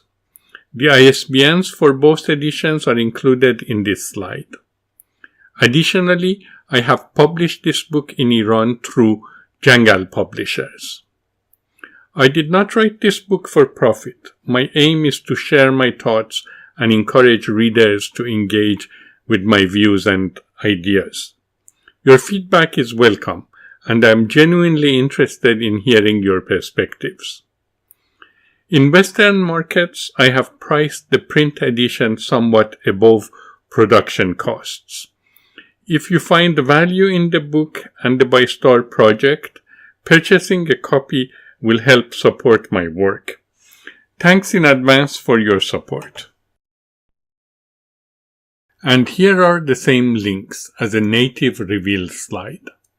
If instead of a video you are viewing this presentation as a reveal web page, you can just click on the pointers and URLs. The concept of polyexistentials has not appeared in prior discussions of validity of IPR. Once you start thinking in terms of monoexistence and polyexistence, the recognition of illegitimacy of Western IPR becomes very simple. I want to very quickly give you a taste of that. You can of course dig deeper in the book. Existence and possession are aspects of nature. Ownership are man-made rules. All material objects exist in singular and are monoexistentials. For monoexistentials, things are simple. Monoexistentials, say paper, exists in singular. It naturally has a single possessor. A single owner can be assigned to it, which then makes that single possession lawful. Polyexistentials naturally exist in multiples. Much of our world is actually a mixture of monoexistentials and polyexistentials, which we call mixed existentials. Possession of polyexistentials is naturally many to many. Without any conflict, polyexistentials can have many possessors. Polyexistentials are inherently non-rivalry. The requirement for ownership to be in harmony with the nature of possession and existence is violated by the Western IPR regime, which assigns a single owner to what exists and is possessed in multiples. The end result is creation of artificial scarcity. Ramifications of ownership mistakes are usually catastrophic. Consider the previous Western and American ownership mistake, that of American slavery, ownership of Africans by Americans and Europeans. See Chapter 7, Western Slavery and the Western IPR Regime, of the book for some parallels between these mistakes. This time with Western IPR ownership mistake, all of humanity is in danger. So, how are we to correct this catastrophic mistake? The strategies of public licenses and FOSS are not sufficient. These are minor band-aids. We need to do a lot more. We need to understand what we are going to replace the mistaken Western IPR regime with. My answer is liber halal governance of polyexistentials. Much of my book revolves around that. We need to fully reject ownership of polyexistentials and replace it with attribution machineries towards just rewards. We need to abolish the artificial scarcity of polyexistentials that the Western IPR regime has created and restore polyexistentials back to their natural state, that of non-rivalrous public goods. By now, many Westerners and many West-toxicated are thinking. These are empty slogans that are going nowhere. And they are right. Copyright and patents are fully entrenched in the West. But what about the rest of the world? What about the Chinese, the Iranians, Brazilians, Cubans, and the rest? The intellectual property rights regime is not universal. There is more to the world than the West. What if the WTO was to be recognized for what it is, the Western Trade Organization? Thus far, I have been discussing the nature of all polyexistentials, any formula in any form. Next, I want to turn our attention to digitals in general and software in particular. Software is a very special form of polyexistentials. Software is immediately useful. Software produces tools. Digitals, as text, music, video, etc., are pure forms of polyexistentials that are controlled by software. As developers, we know well that we can best produce good software through collaboration. In that collaborative model, the software itself performs a collaborative role. Software functions as a vessel for accumulation of our expert component contributions. The Western IPR model cultivates artificial scarcities and competition, but software developers instinctively recognize the superiority of the natural collaborative model. Through public licenses, software developers have done a jujitsu on the IPR model and have created a collaborative framework inside of the copyright model. Based on that, natural public goods have defeated artificial scarcity. Our success with software is proof that the entirety of the Western IPR regime is flawed. As a profession, us, software engineers, need to create a relationship with society. We need to demand for societal rules which establish proper manner of existence of software and Internet application services. In return, based on that, we should fulfill our guardianship role and make sure that autonomy and privacy are preserved and that practiced digital ecosystems are healthy. To get there, we need to come up with the right label that represents the proper manner of existence of software. Thus far, two labels have appeared on the scene: free software and open source. I'm saying that both are problematic. Free software is ill-directed. It is based on the model of granting users freedoms that are irrelevant to most software users. Perhaps copyleft or ethical software could have been better labels. Open source is a moral compromise. It rejects the requirement for perpetuity of copyleft. It facilitates convergence of corporate interest and surrogate activities of software developers. Over time, proprietary corporations too have come to recognize the superiority of the collaborative model. These proprietary corporations then derailed the original intent that all software should always remain open source. With permissive public licenses which permit open source becoming proprietary, the intent of open source has been marginalized and permissive open source has become the norm.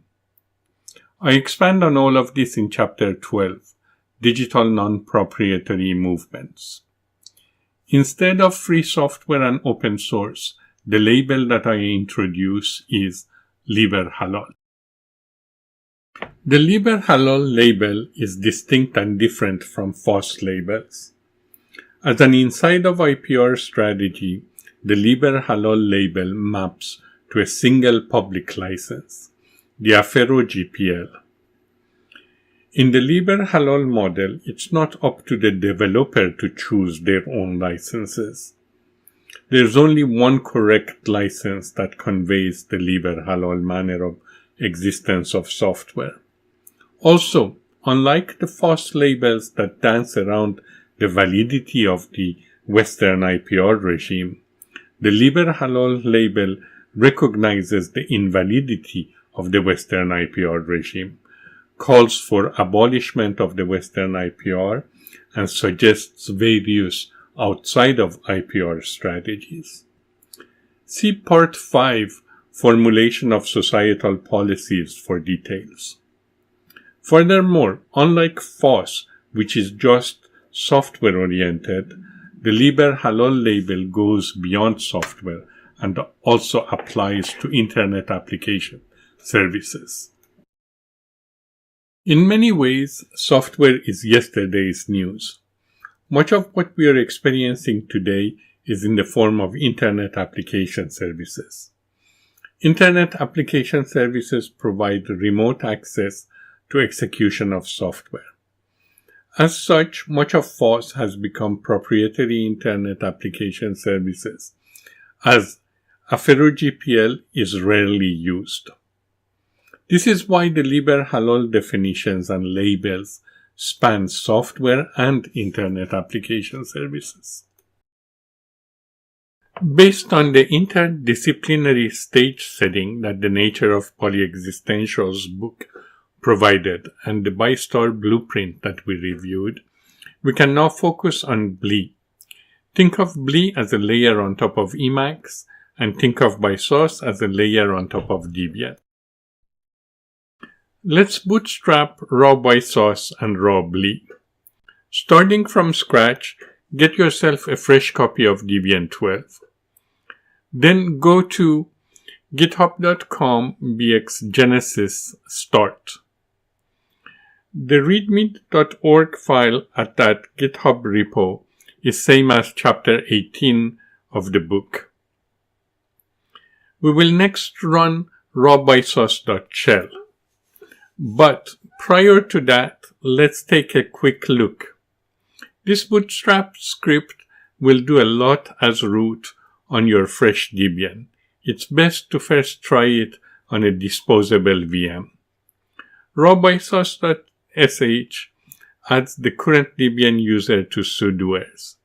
Then it installs pipex, and then with pipex it installs from pypi bisos.provision. Bisos.provision includes additional bash scripts that are then executed.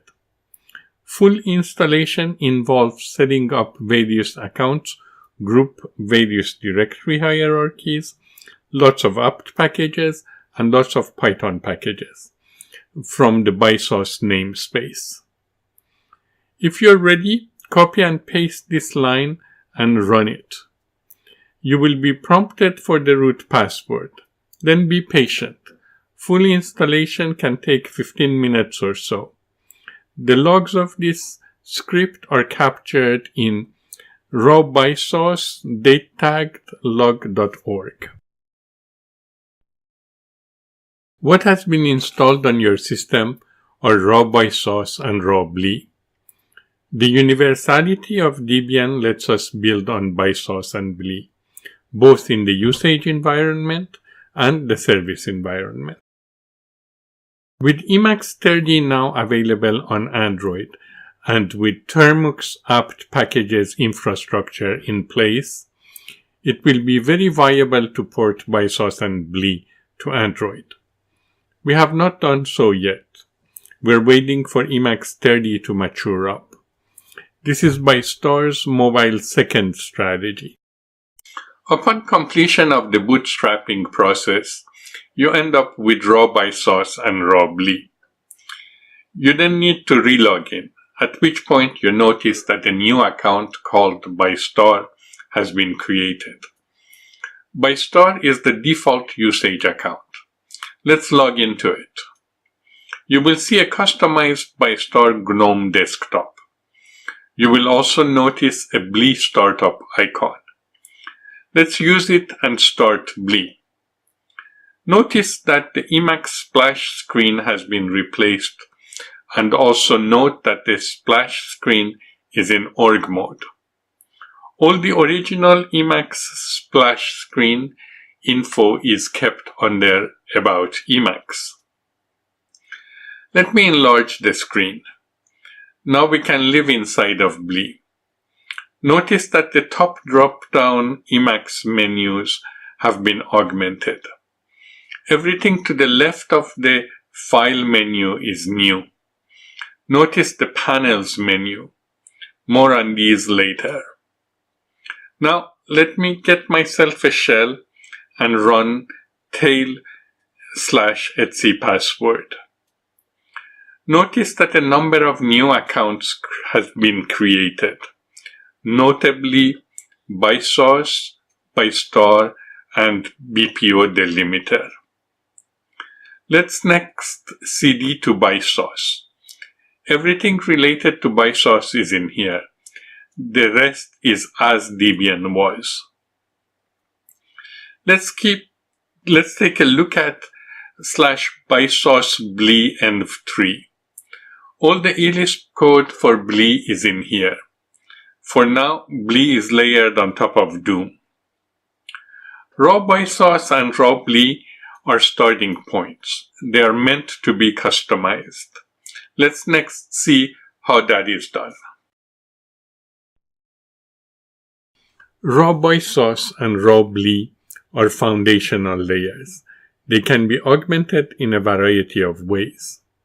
The basic unit in the ByStar model is the autonomous site. Think of the autonomous site as the totality of computing and communication capabilities in a modern family home, plus the ability of that family to host their own internet application services. Let's walk through how raw bysource and raw BLE are used to construct an autonomous site.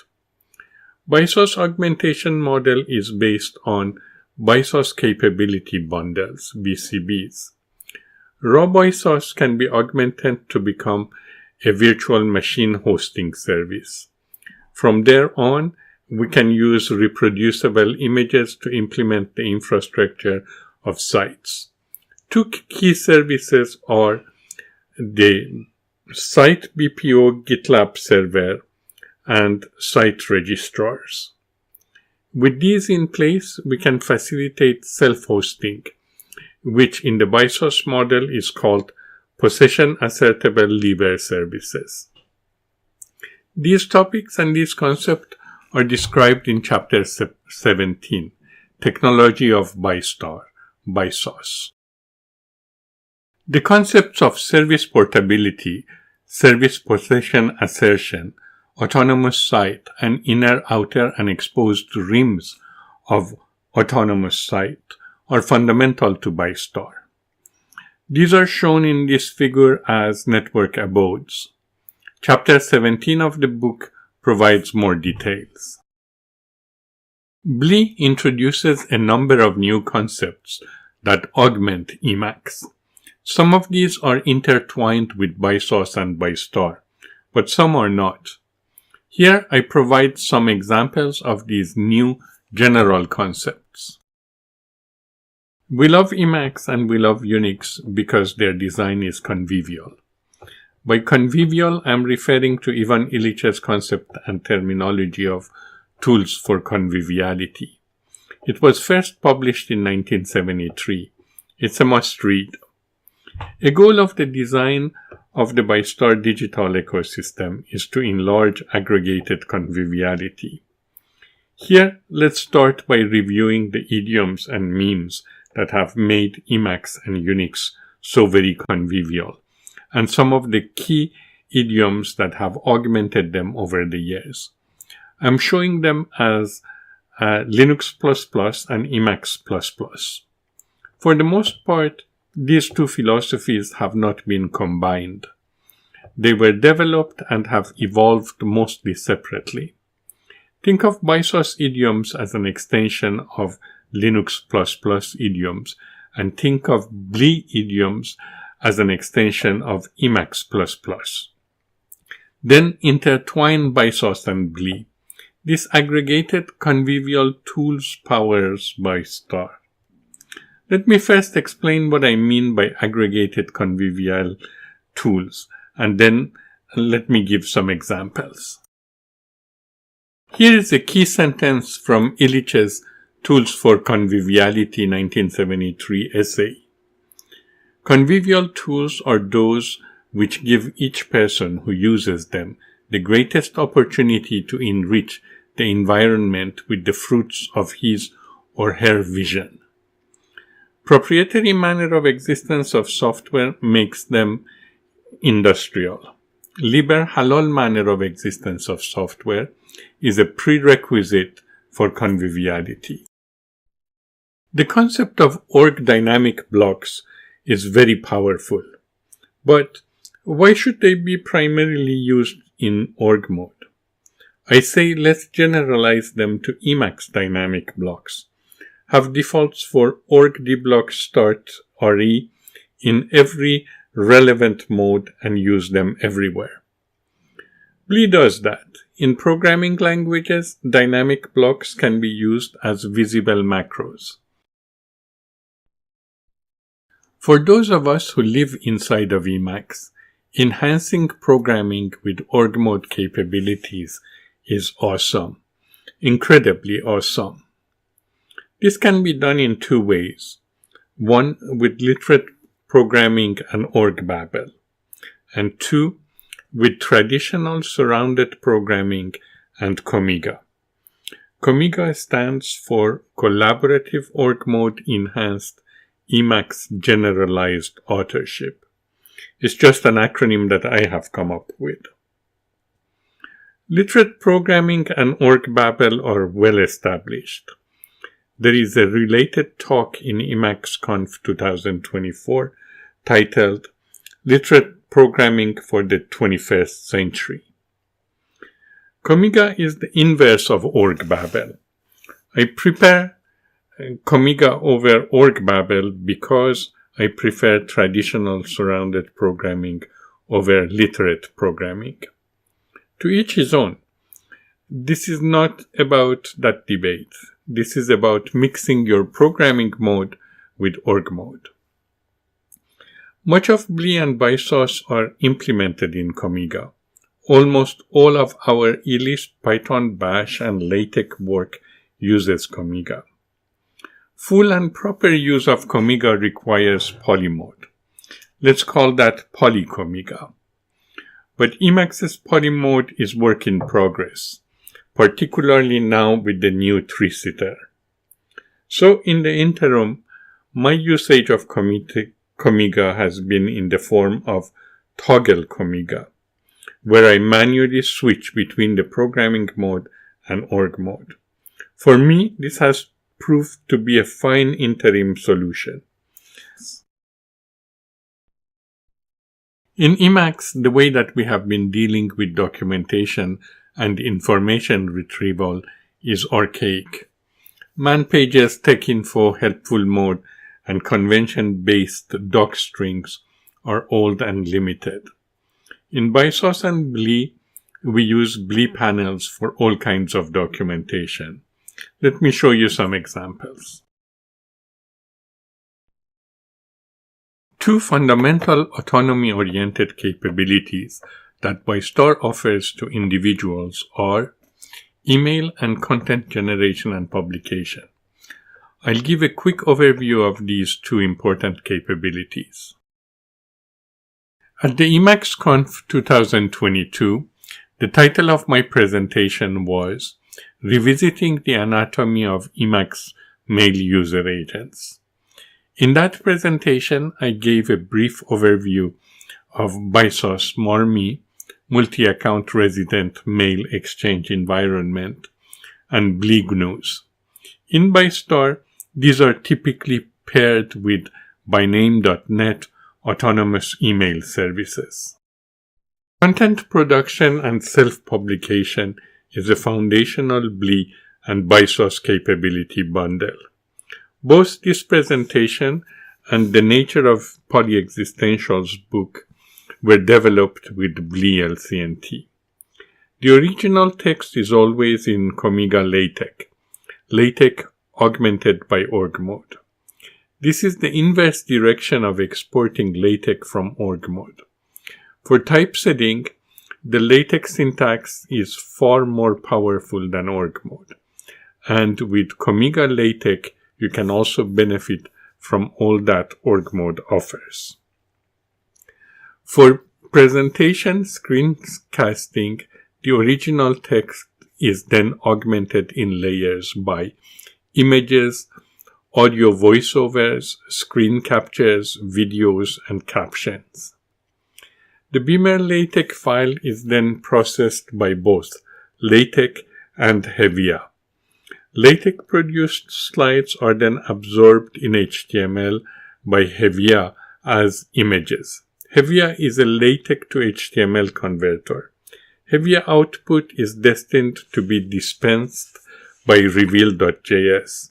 This video is just a screen capture of the autoplay of reveal file. Viewing this presentation in its original reverb form is a very rich experience.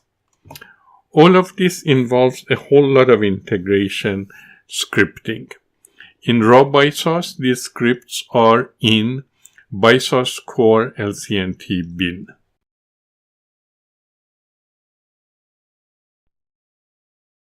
To say that ByStar, BySauce, and BLE are big and ambitious is an understatement, and clearly a small team won't be able to deliver the outlandish blueprint that is outlined in the Nature of Polyexistentials book. We have been at this for over 2 decades, and we feel that now in 2024, it makes sense to involve you. The pointers and instructions for installation and usage of BySauce and BLE that I have provided produce systems that are minimally functional, but are not clean. At this time, don't expect stability and support. Throughout this presentation, I have been emphasizing service portability and possession assertable libre services, PALS. But a complete digital ecosystem includes various other types of Internet application services as well. In this slide, PALS are at the center and are then augmented by different other types of services.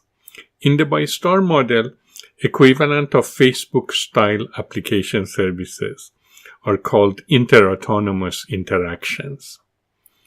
With individual-oriented PALS in place using OAuth of PALS, resources can be shared.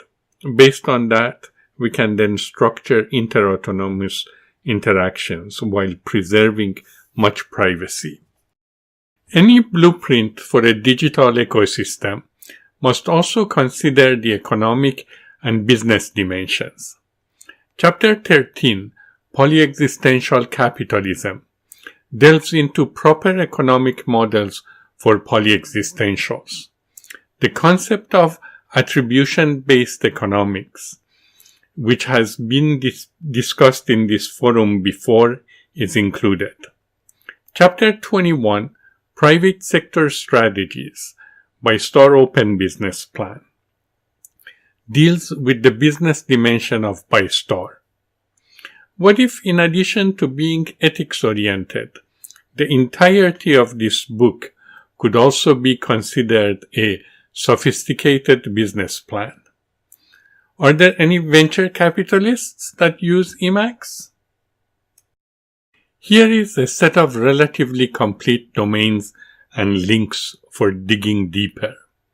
These pointers are structured in 4 layers: ideology, software, services, and guardianship. If BLE, BySauce, ByStar, Liber, Halal, and Polyexistentials have piqued your interest, and if you wish to participate in making these ideas more widespread and want to further cultivate them, here are some suggestions. The examples of the BLE concepts that I chose were purposeful and targeted. I'm hopeful that org mode developers and Emacs developers would recognize that it makes good sense to expand the scope of org dynamic blocks to the entirety of Emacs. I'm hopeful that the concept of polymode, a single buffer with regions in different modes, and org mode in particular, would receive a high priority in our three-seater transition. I'm hopeful that Bleak Omega can become a generalized form of polymode. I'm hopeful that we can build on BLE panels and move towards having a richer base for a universal Emacs documentation framework. If participation in any of these is of interest to you, please feel welcome to contact me. Emacs conferences have proven to be very useful and productive. I look forward to your thoughts, feedback, and questions. I want to thank all the EmacsConf organizers for their great work, and Sasha, Leo, and Amin in particular.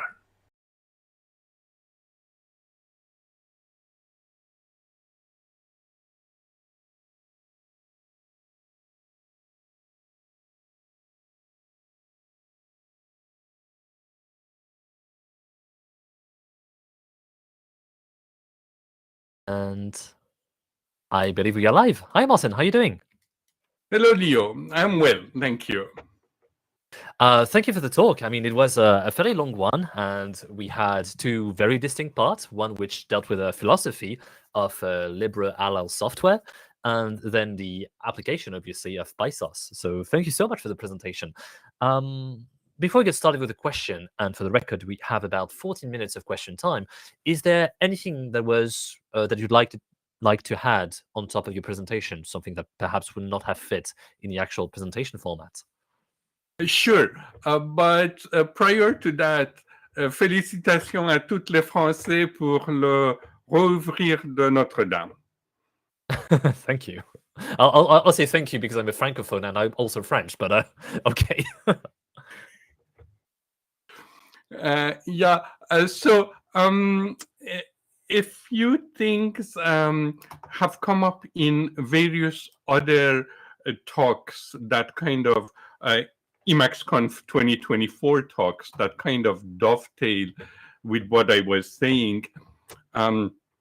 One idea was Peter Prevost's observation of working with Emacs versus working on Emacs. And I'm all for that. So the idea of BLE is that others can package things, and we're seeing this in the form of redistributions. There is Doom, there is Spacemacs, and we are seeing the evolution of Emacs into layers. So there is the core Emacs, and there are layers on top of it. And Peter also mentioned about too much choice, this notion of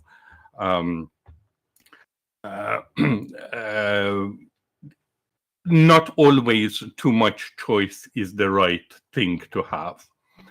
And packaging Emacs with a layer on top of Debian gives you a platform and an environment where the choices are a lot less, and that is not necessarily a bad thing. So that was one idea. The other idea, or the other theme throughout the various talks that we saw, was this concept of mixing org mode with programming languages. And what Babel has done is two things. One is it has successfully integrated org mode with all kinds of languages. And that has happened in the context of literate programming. So a talk coming after mine is literate programming for the 21st century, mixing org mode with program languages. And what I am saying is that there is an alternative, and that's great, but we should also consider traditional programming mixed with org mode. And polymode is key to that. So those were some of the key concepts that I saw resonance with as the conference went forward. Yeah, and I think if my memory serves me right, we have another talk about hyperbole this year, right after this Q&A session. And hyperbole, it's not org mode, but I'm not sure if you're familiar with it, Mohsen. You might have seen it from various talk last years, but it also tends to have a similar stance than you, with the fact that text should be embedded in programming languages rather than having org mode integrate other languages. And I found it funny that we have your talk and this talk, which are about the other direction, which I find very resonative as well. Right. So in terms of other things that did not fit into my talk is that the several concepts that I introduced, namely dynamic blocks everywhere and Comiga, I'd be happy to expand on those by sharing a screen in due course, wherever is appropriate. Sure. Considering the time that we only have about 8 minutes 30, and we already have about 5 questions, actually. I suggest we perhaps leave the screen sharing until later, if people are interested. I mean, this Q&A can last as long as you want. That makes perfect sense. Okay, cool. So how about we focus on the question now, and starting with the first one. You mentioned that there are 2 editions, one aimed at Westerners and one for worldwide readers.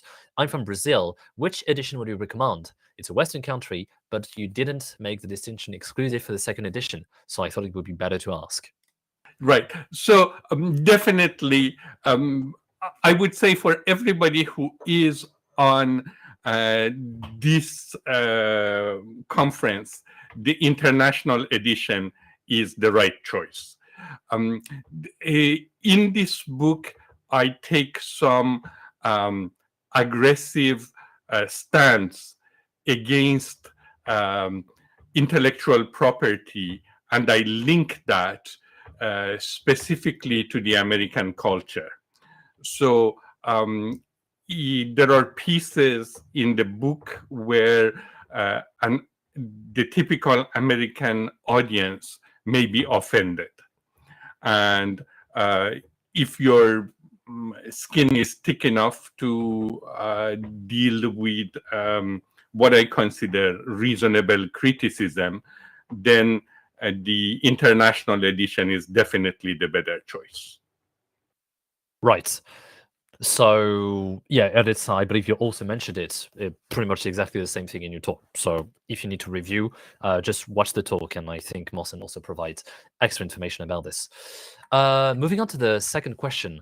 Thank you for this talk. How does your perspective interface with works such as Yanis Varoufakis' Techno-Feudalism? I haven't read much of that. I think there is a whole lot of global growth and collective understanding towards this notion that the direction we are headed in, and by that I mean American digital ecosystems, are dangerous, and that we should revisit the entirety of the model and strategy. If the person who asked the question has any additional information, I'll be happy to hear it.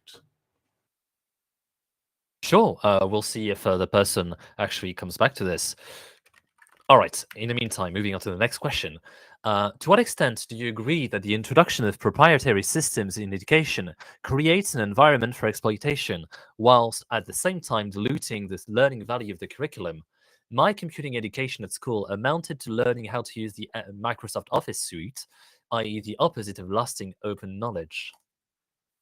Yeah, that's right on the mark. That's right on the mark. So the idea is that teaching and learning should be unrestricted. In the Muslim tradition and in Iranian tradition, we say that passing along the learning is the tax on having learned.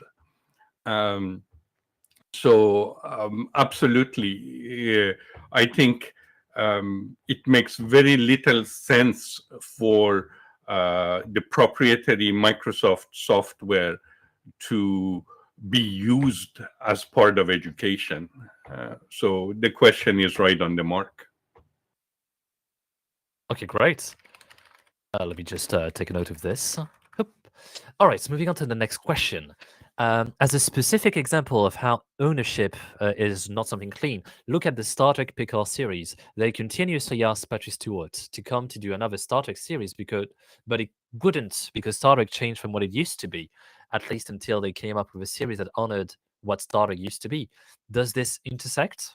Does it make sense? Let me read this for a moment and.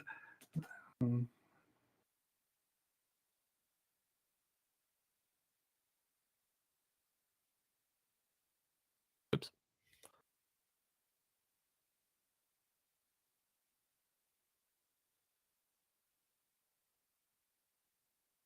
Yeah, I am not sure I fully get the point, but let me make a point about my criticisms of the FOSS movement in the presentation and in the book. The idea is that we have jumped on the FOSS movement and recognize it as an alternative. But we haven't looked deeply enough to see if our own philosophy and movement have problems.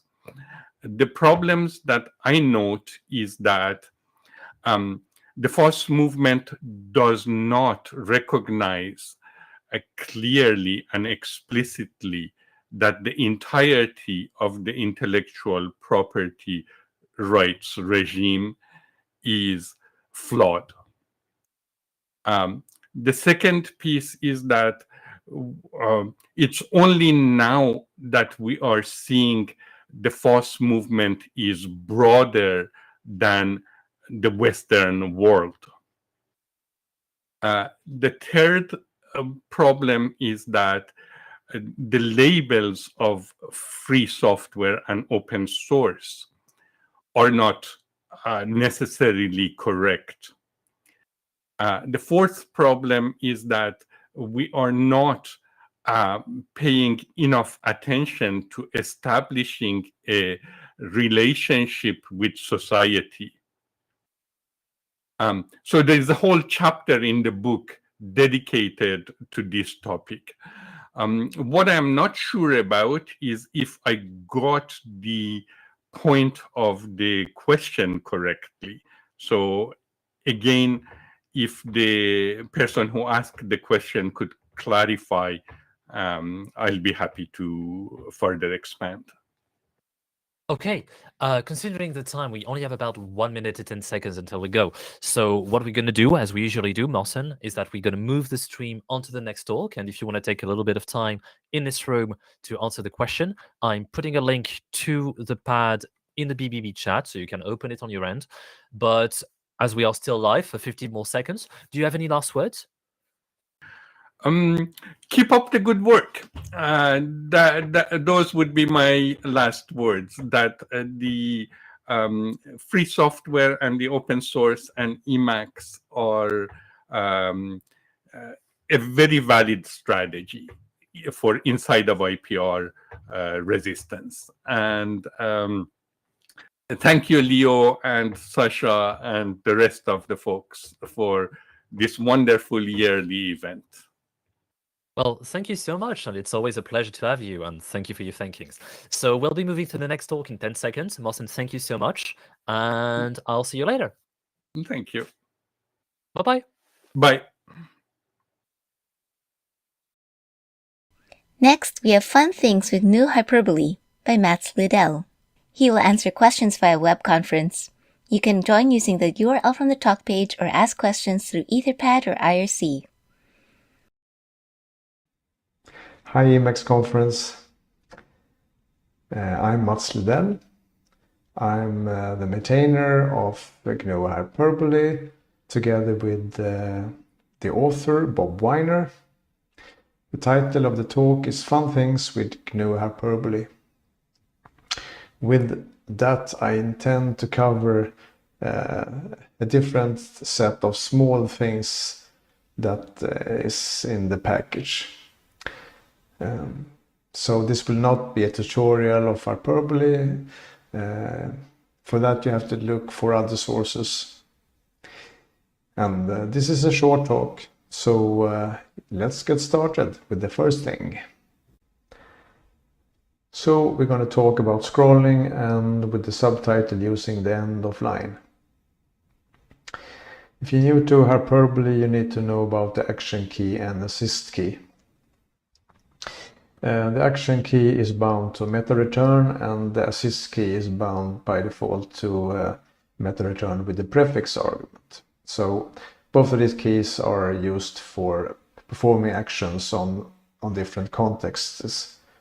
And in this case, we'll look what happens when you use it on the end of a line. So I have here the tutorial, the Emacs tutorial, and we see here a line inserting and deleting. I move there and put the cursor on the end of the line. I then hit meta return, the action key, and it's moved to the top of the window. If I want to move it to the last row on the window, I can press Ctrl U and then meta return. So I use the assist key. If I repeatedly hit meta return, it will scroll. So the first time it moves to the top of the window.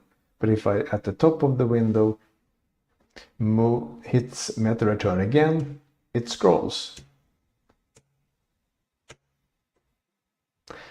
Now over to the next thing. So next thing is to compose an email from an address of the style of username @domain. Let's look into that. So here I have entered the file in the Emacs distribution, version control EL, and at its top it has a lot of different email addresses from the contributors. This is in principle a normal text file, and by placing the cursor over one of these addresses and hitting the action key, Hyperbole identifies that it's an email address and tries to open or opens the email composer with that, using that email address. And if we'll go to the scratch buffer, prepared another name there, so just to demonstrate it works in any buffer the same way.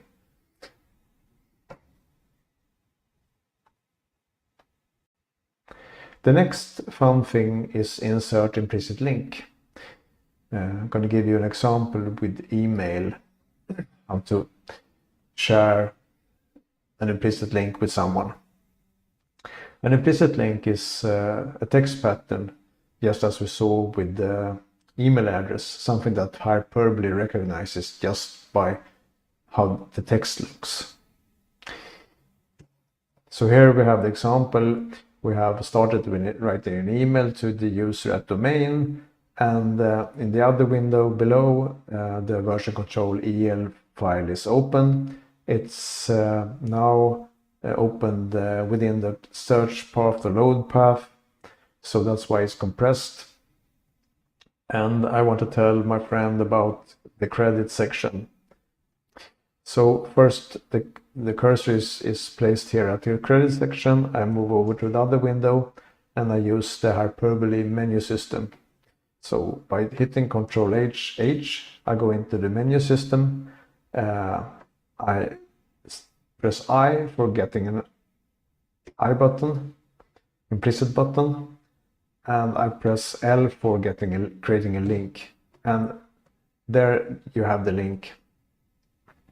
So what does that link mean? Well, it means that in the load for hyperbole, Emacs Lisp files are special. If they are in the load path, they will use this short format.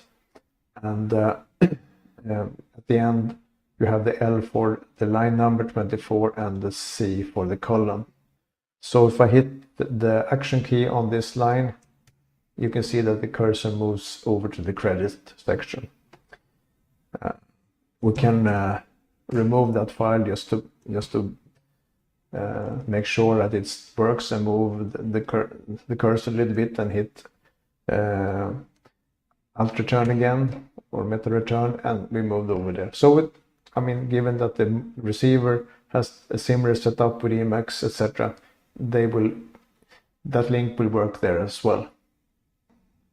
Hi Emacs conference.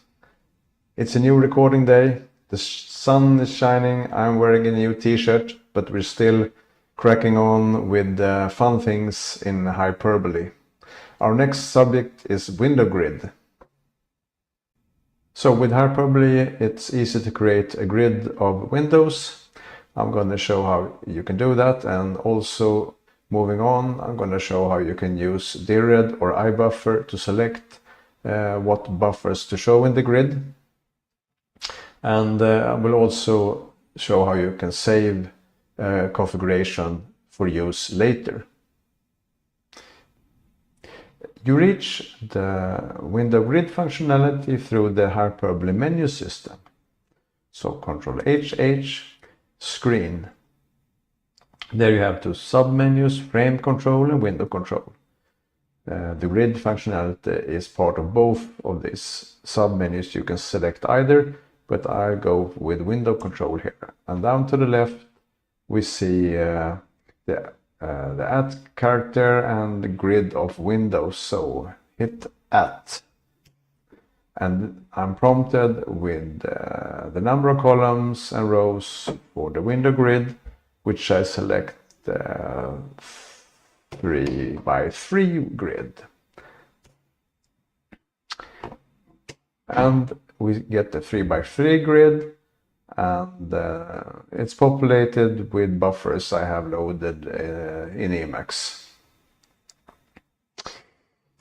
So let's go back here to the scratch buffer. Now using all those keystrokes for the menu system is a little bit cumbersome, so there is a shortcut, Ctrl C at, and if I use that, Ctrl C at, I get immediately prompted with the number of rows and columns. If I use a prefix arg 0, Ctrl U 0, Ctrl C at, I get also prompted with what type of buffers I want to have populated in my grid. So let's select the Emacs Lisp mode. And again, we do a 3x3 grid, and here you see all the grids, or the whole grid is populated with Emacs Lisp buffers.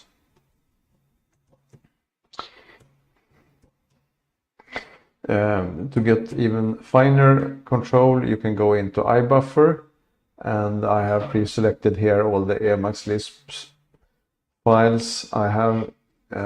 So let's pick a few, like I mark them like this. Let's pick 3, or maybe pick 4, and then hit the @ sign, and then it automatically shows a 2x2 grid with the selected buffers. We can go in again and maybe select a few more and do the same thing, hit @ and it now becomes a 3x2 grid with these buffers. The same thing is possible through DIRED, so let's just mark quite a few here and then hit @ and then it populates it with all the buffers.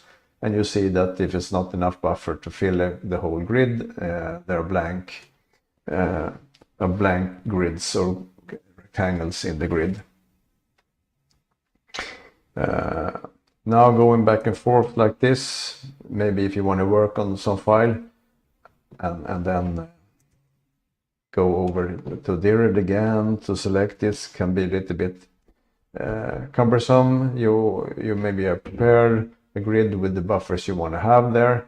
Then the hyperbole comes with a simple window configuration support, and you reach that the same way through the hyperbole menu. So Control H and window, W for window, and there you can hit save to save the configuration to a ring of configurations. So let's go back to like the scratch buffer again here, and now we want to sort of bring up our window configuration again. So we hit Control H and window and yank in the configuration, and boom, there is the grid again. We're reaching the end of the talk. The last fun thing I want to talk about is the hyperbole support for select a thing, and we'll show some use of selections together with web search. So here I have brought up the GNU General Public license for just getting some text that I can show the select the thing functionality. So let's move the cursor over the word versions, and then I hit Ctrl+C return, which is bound for the select the thing functionality. Then it selects the word that the cursor was at. If I hit it again, Ctrl+C return, it selects the line, and again it selects the sentence, and again the whole paragraph. So that's a convenient way to extend your searches, or your selections rather, in a buffer. Looking at selections, how you can use that for web search. Let's mark some text and then hit Ctrl+C/, which is bound for the web search.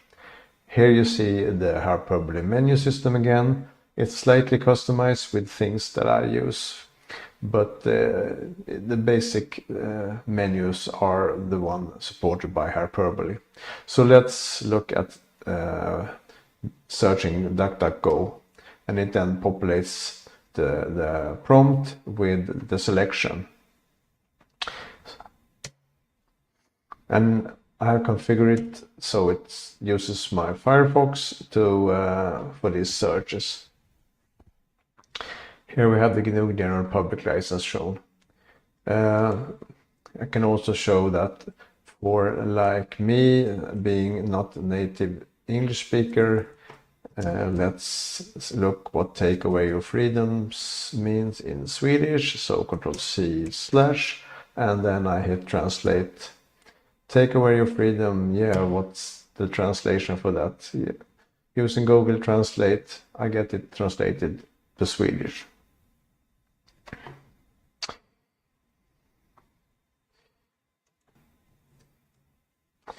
That was the whole talk. We reached the end, and thanks for listening.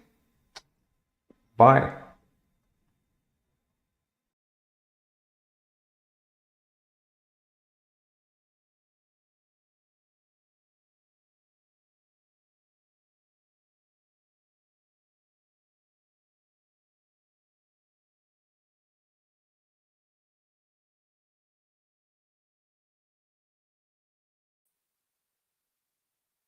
And I believe we are live. Hi, Mats. How you doing? Oh, I'm fine.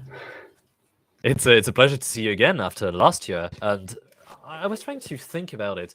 We saw you last year, but didn't we see you as well in 2022? Yes.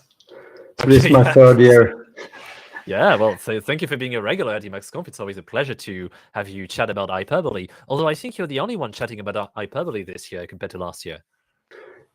Yes, unfortunately, that's yeah. Bob Yeah, but has it's some family okay. issues, so yeah, I'm here. Yeah, but we are happy to have you here. And as I was saying before, I'm not sure if you had the time to watch the previous talk by Mossen. You know, there were plenty of ideas, I think, that were very similar to what hyperbole is trying to do by having buttons and having stuff that can be in any other mode that would allow you to supplement a coding file with extra information. So the ideas are living on, and even though hyperbole is one thing, I feel like other packages are also taking a lot of inspiration for it. So congratulations on being an inspiration, I suppose. Oh, thanks. Unfortunately, I have not had any time to watch anything of the Emacs conference since apparently my life is like every time it's Emacs conference, I do something else. So I've been just moving this weekend. So But it's I'm in a new okay. apartment, but I'm connected and everything seems to work okay. So I can't relate to what been said in any of the other talks, I'm afraid. So sorry about that. No, that's a thing. No, but that's completely fine because you may be able to watch the talks at any point later on. Because I'll remind the viewers that the talks are currently available on EmacsConf, all the pre-recorded one, and I think we only had one live talk yesterday. All of them are already available with subtitles and all the funny stuff that we usually put. So that's an invitation for people to watch it. All right, so Matt, before we start with the questions, I see people in the process of writing them. Was there anything else you wanted to add on top of your presentation? Maybe some supplements or whatnot? No, I have nothing to add. Right. I mean, this year was more a bag of tricks, some new stuff that you've implemented in hyperbole, and it's fun because I see the UI that you have for some of those modes. And earlier, when you weren't able to watch those talks, but we were talking a lot about transient and about what it allows you to do in terms of interactivity. I'm actually familiar with transient. No. It's a mode written by Tarsier, so Jonas Bernoulli, the person behind Magit, and it's a very nice way to create menus for interactive setups. So if you are interested in perhaps augmenting what you currently have with hyperbole, it might be nice to look into transient because I think this is heading towards eventually being merged into the core of Emacs. I mean, don't quote me on this, and I'm not sure how Tarsius feels about it, but because of the adoption, because Magit obviously uses transient, org is trying to make a move towards adopting transient, it feels like hyperbole would do well as well to adopt it because it's starting to become a grammar of general UI at this point. Yeah, now when you mention it, I remember because I'm a heavy user of Magic, of course. So I know transient that way. I know also that people have been complaining about hyperbole's menu system. You know that hyperbole reached back to something like 1993. So it has some maybe things that are well, not modern in that sense, but so we have it on the plate to maybe look into these things and how we can sort of make things modern, etc. But yeah. Sure, but it's completely fine to take your time. You know, you don't necessarily have to follow the latest fads when it comes to, completion engines or interactive engines like Transient is. I'm not actually sure how you would call Transient. Like, is this a UI maker, an interaction engine? I don't know. I'll need to ask Tarsius at some point. All right. No. Yeah. Okay. Okay, so let's move on to the questions. We've got a couple of them, and for the Q&A, we'll have about 5 minutes and 30 seconds until we got to lunch. So starting with the first question, how is the log buffer generated in your presentation? But it's a very quick answer to this. We recommend at EmacsConf that speakers use interaction log package, which allows you to have a slightly prettier Lossage being in Emacs how you call the comments that you used. And so if you're interested in using this for your own presentation, interaction log, and you'll be able to find it fairly easily. Correct. Moving to the next question. So the selector thing, Control-C return, is similar to expand region. How does it behave in codes, i.e. functions or class? Well, I think it behaves exactly the same. I mean, in any sort of buffer, it might depend on what what constitutes a word, etc., and a sentence in the mood. That's how that's how I would say it. Right. I'm just in that sense. I'm just a user of the function. I haven't implemented it. I haven't tested it more than that. We can do this as I demo it. That you start with maybe select a small thing, and then by hitting it over and over again, you select more and more.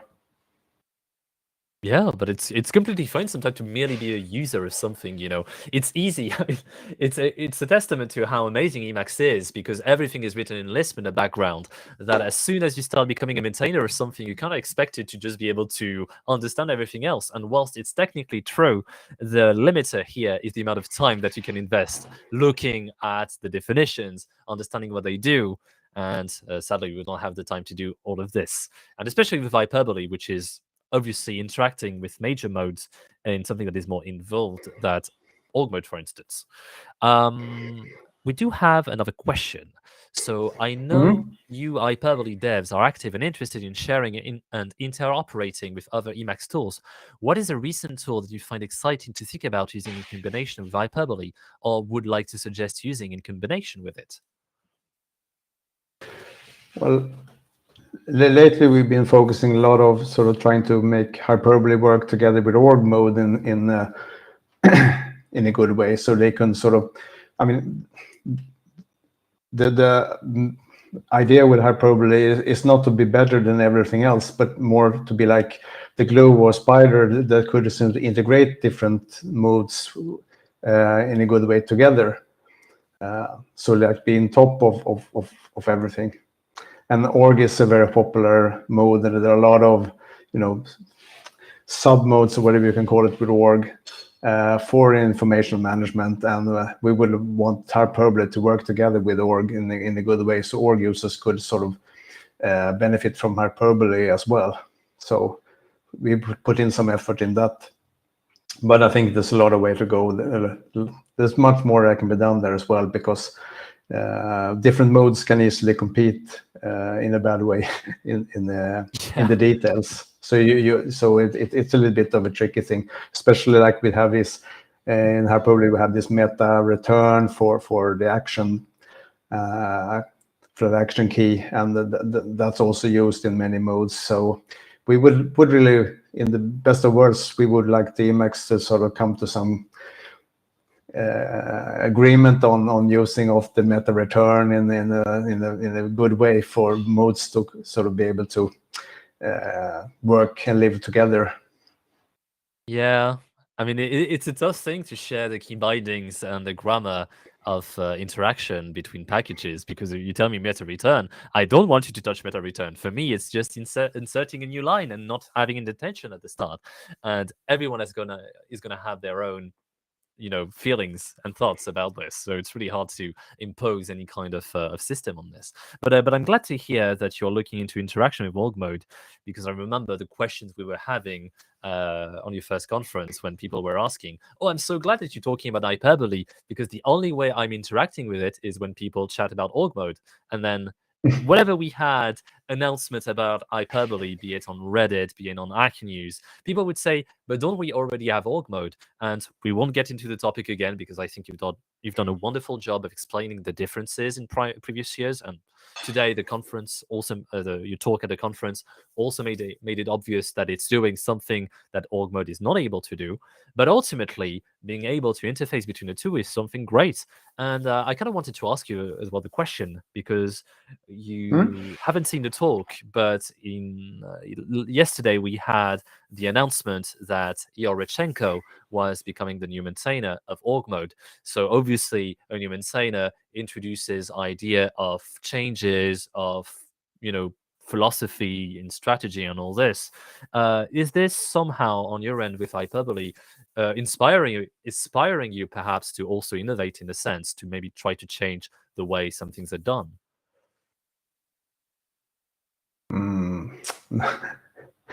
Tricky question. I know, right? Yeah, no, well, I don't know.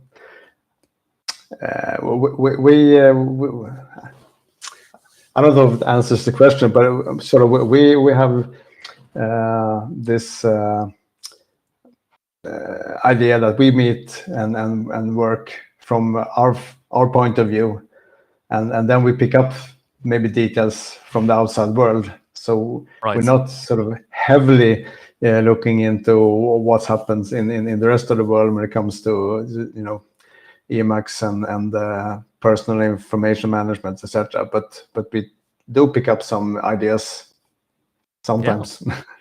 But Yeah, we're I mean, mostly into hacking, and then we meet once a week and work on Hyperbole, and so it's yeah, that's already very cool. And the reason I'm mentioning this is not because I know that you are operating in a little bit of a silo when it comes to all of Hyperbole, but it's always nice for me personally to see a lot of energy being brought in by people. Whenever there's a new major version being published, be it org mode or be it Hyperbole, people are excited. There's a lot of energy in here because people are chatting about what you're doing, and that's why I find that people.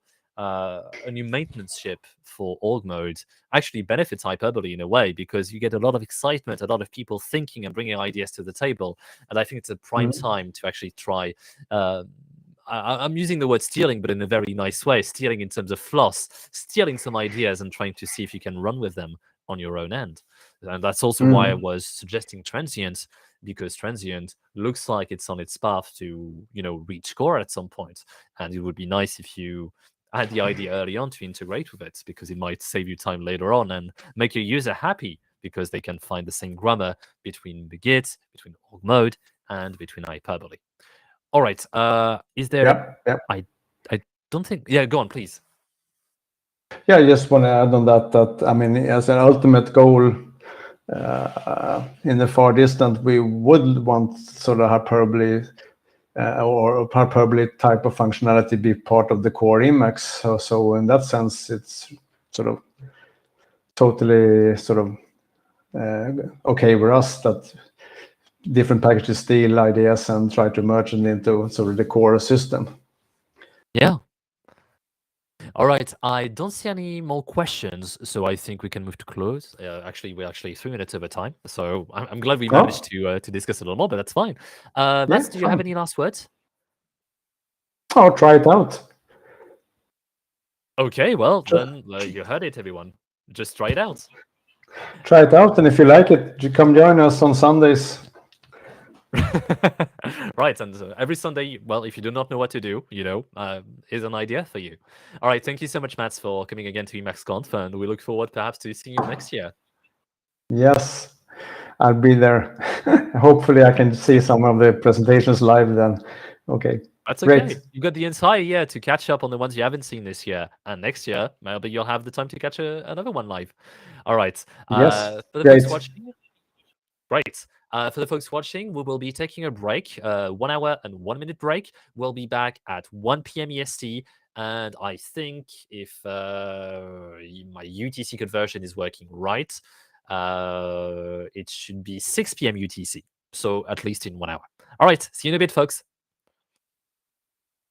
Oh, yes, and sorry, I've got a little health speaking in my ears. In case you're interested in discussing further Hyperbole with Mats, Mats is in the room right now, and I see people have joined the BBB chat. So if you want to join and chat directly with Mats, I'm sure Mats would be more than happy to answer your questions. And obviously, everything is being recorded and will be published later on. But for me, I will use the break to rest a little bit, and I'll be back in the afternoon. All right, see you, folks. Bye. Take a break.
July 14th.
that he could pick up. There's a rock forest or something.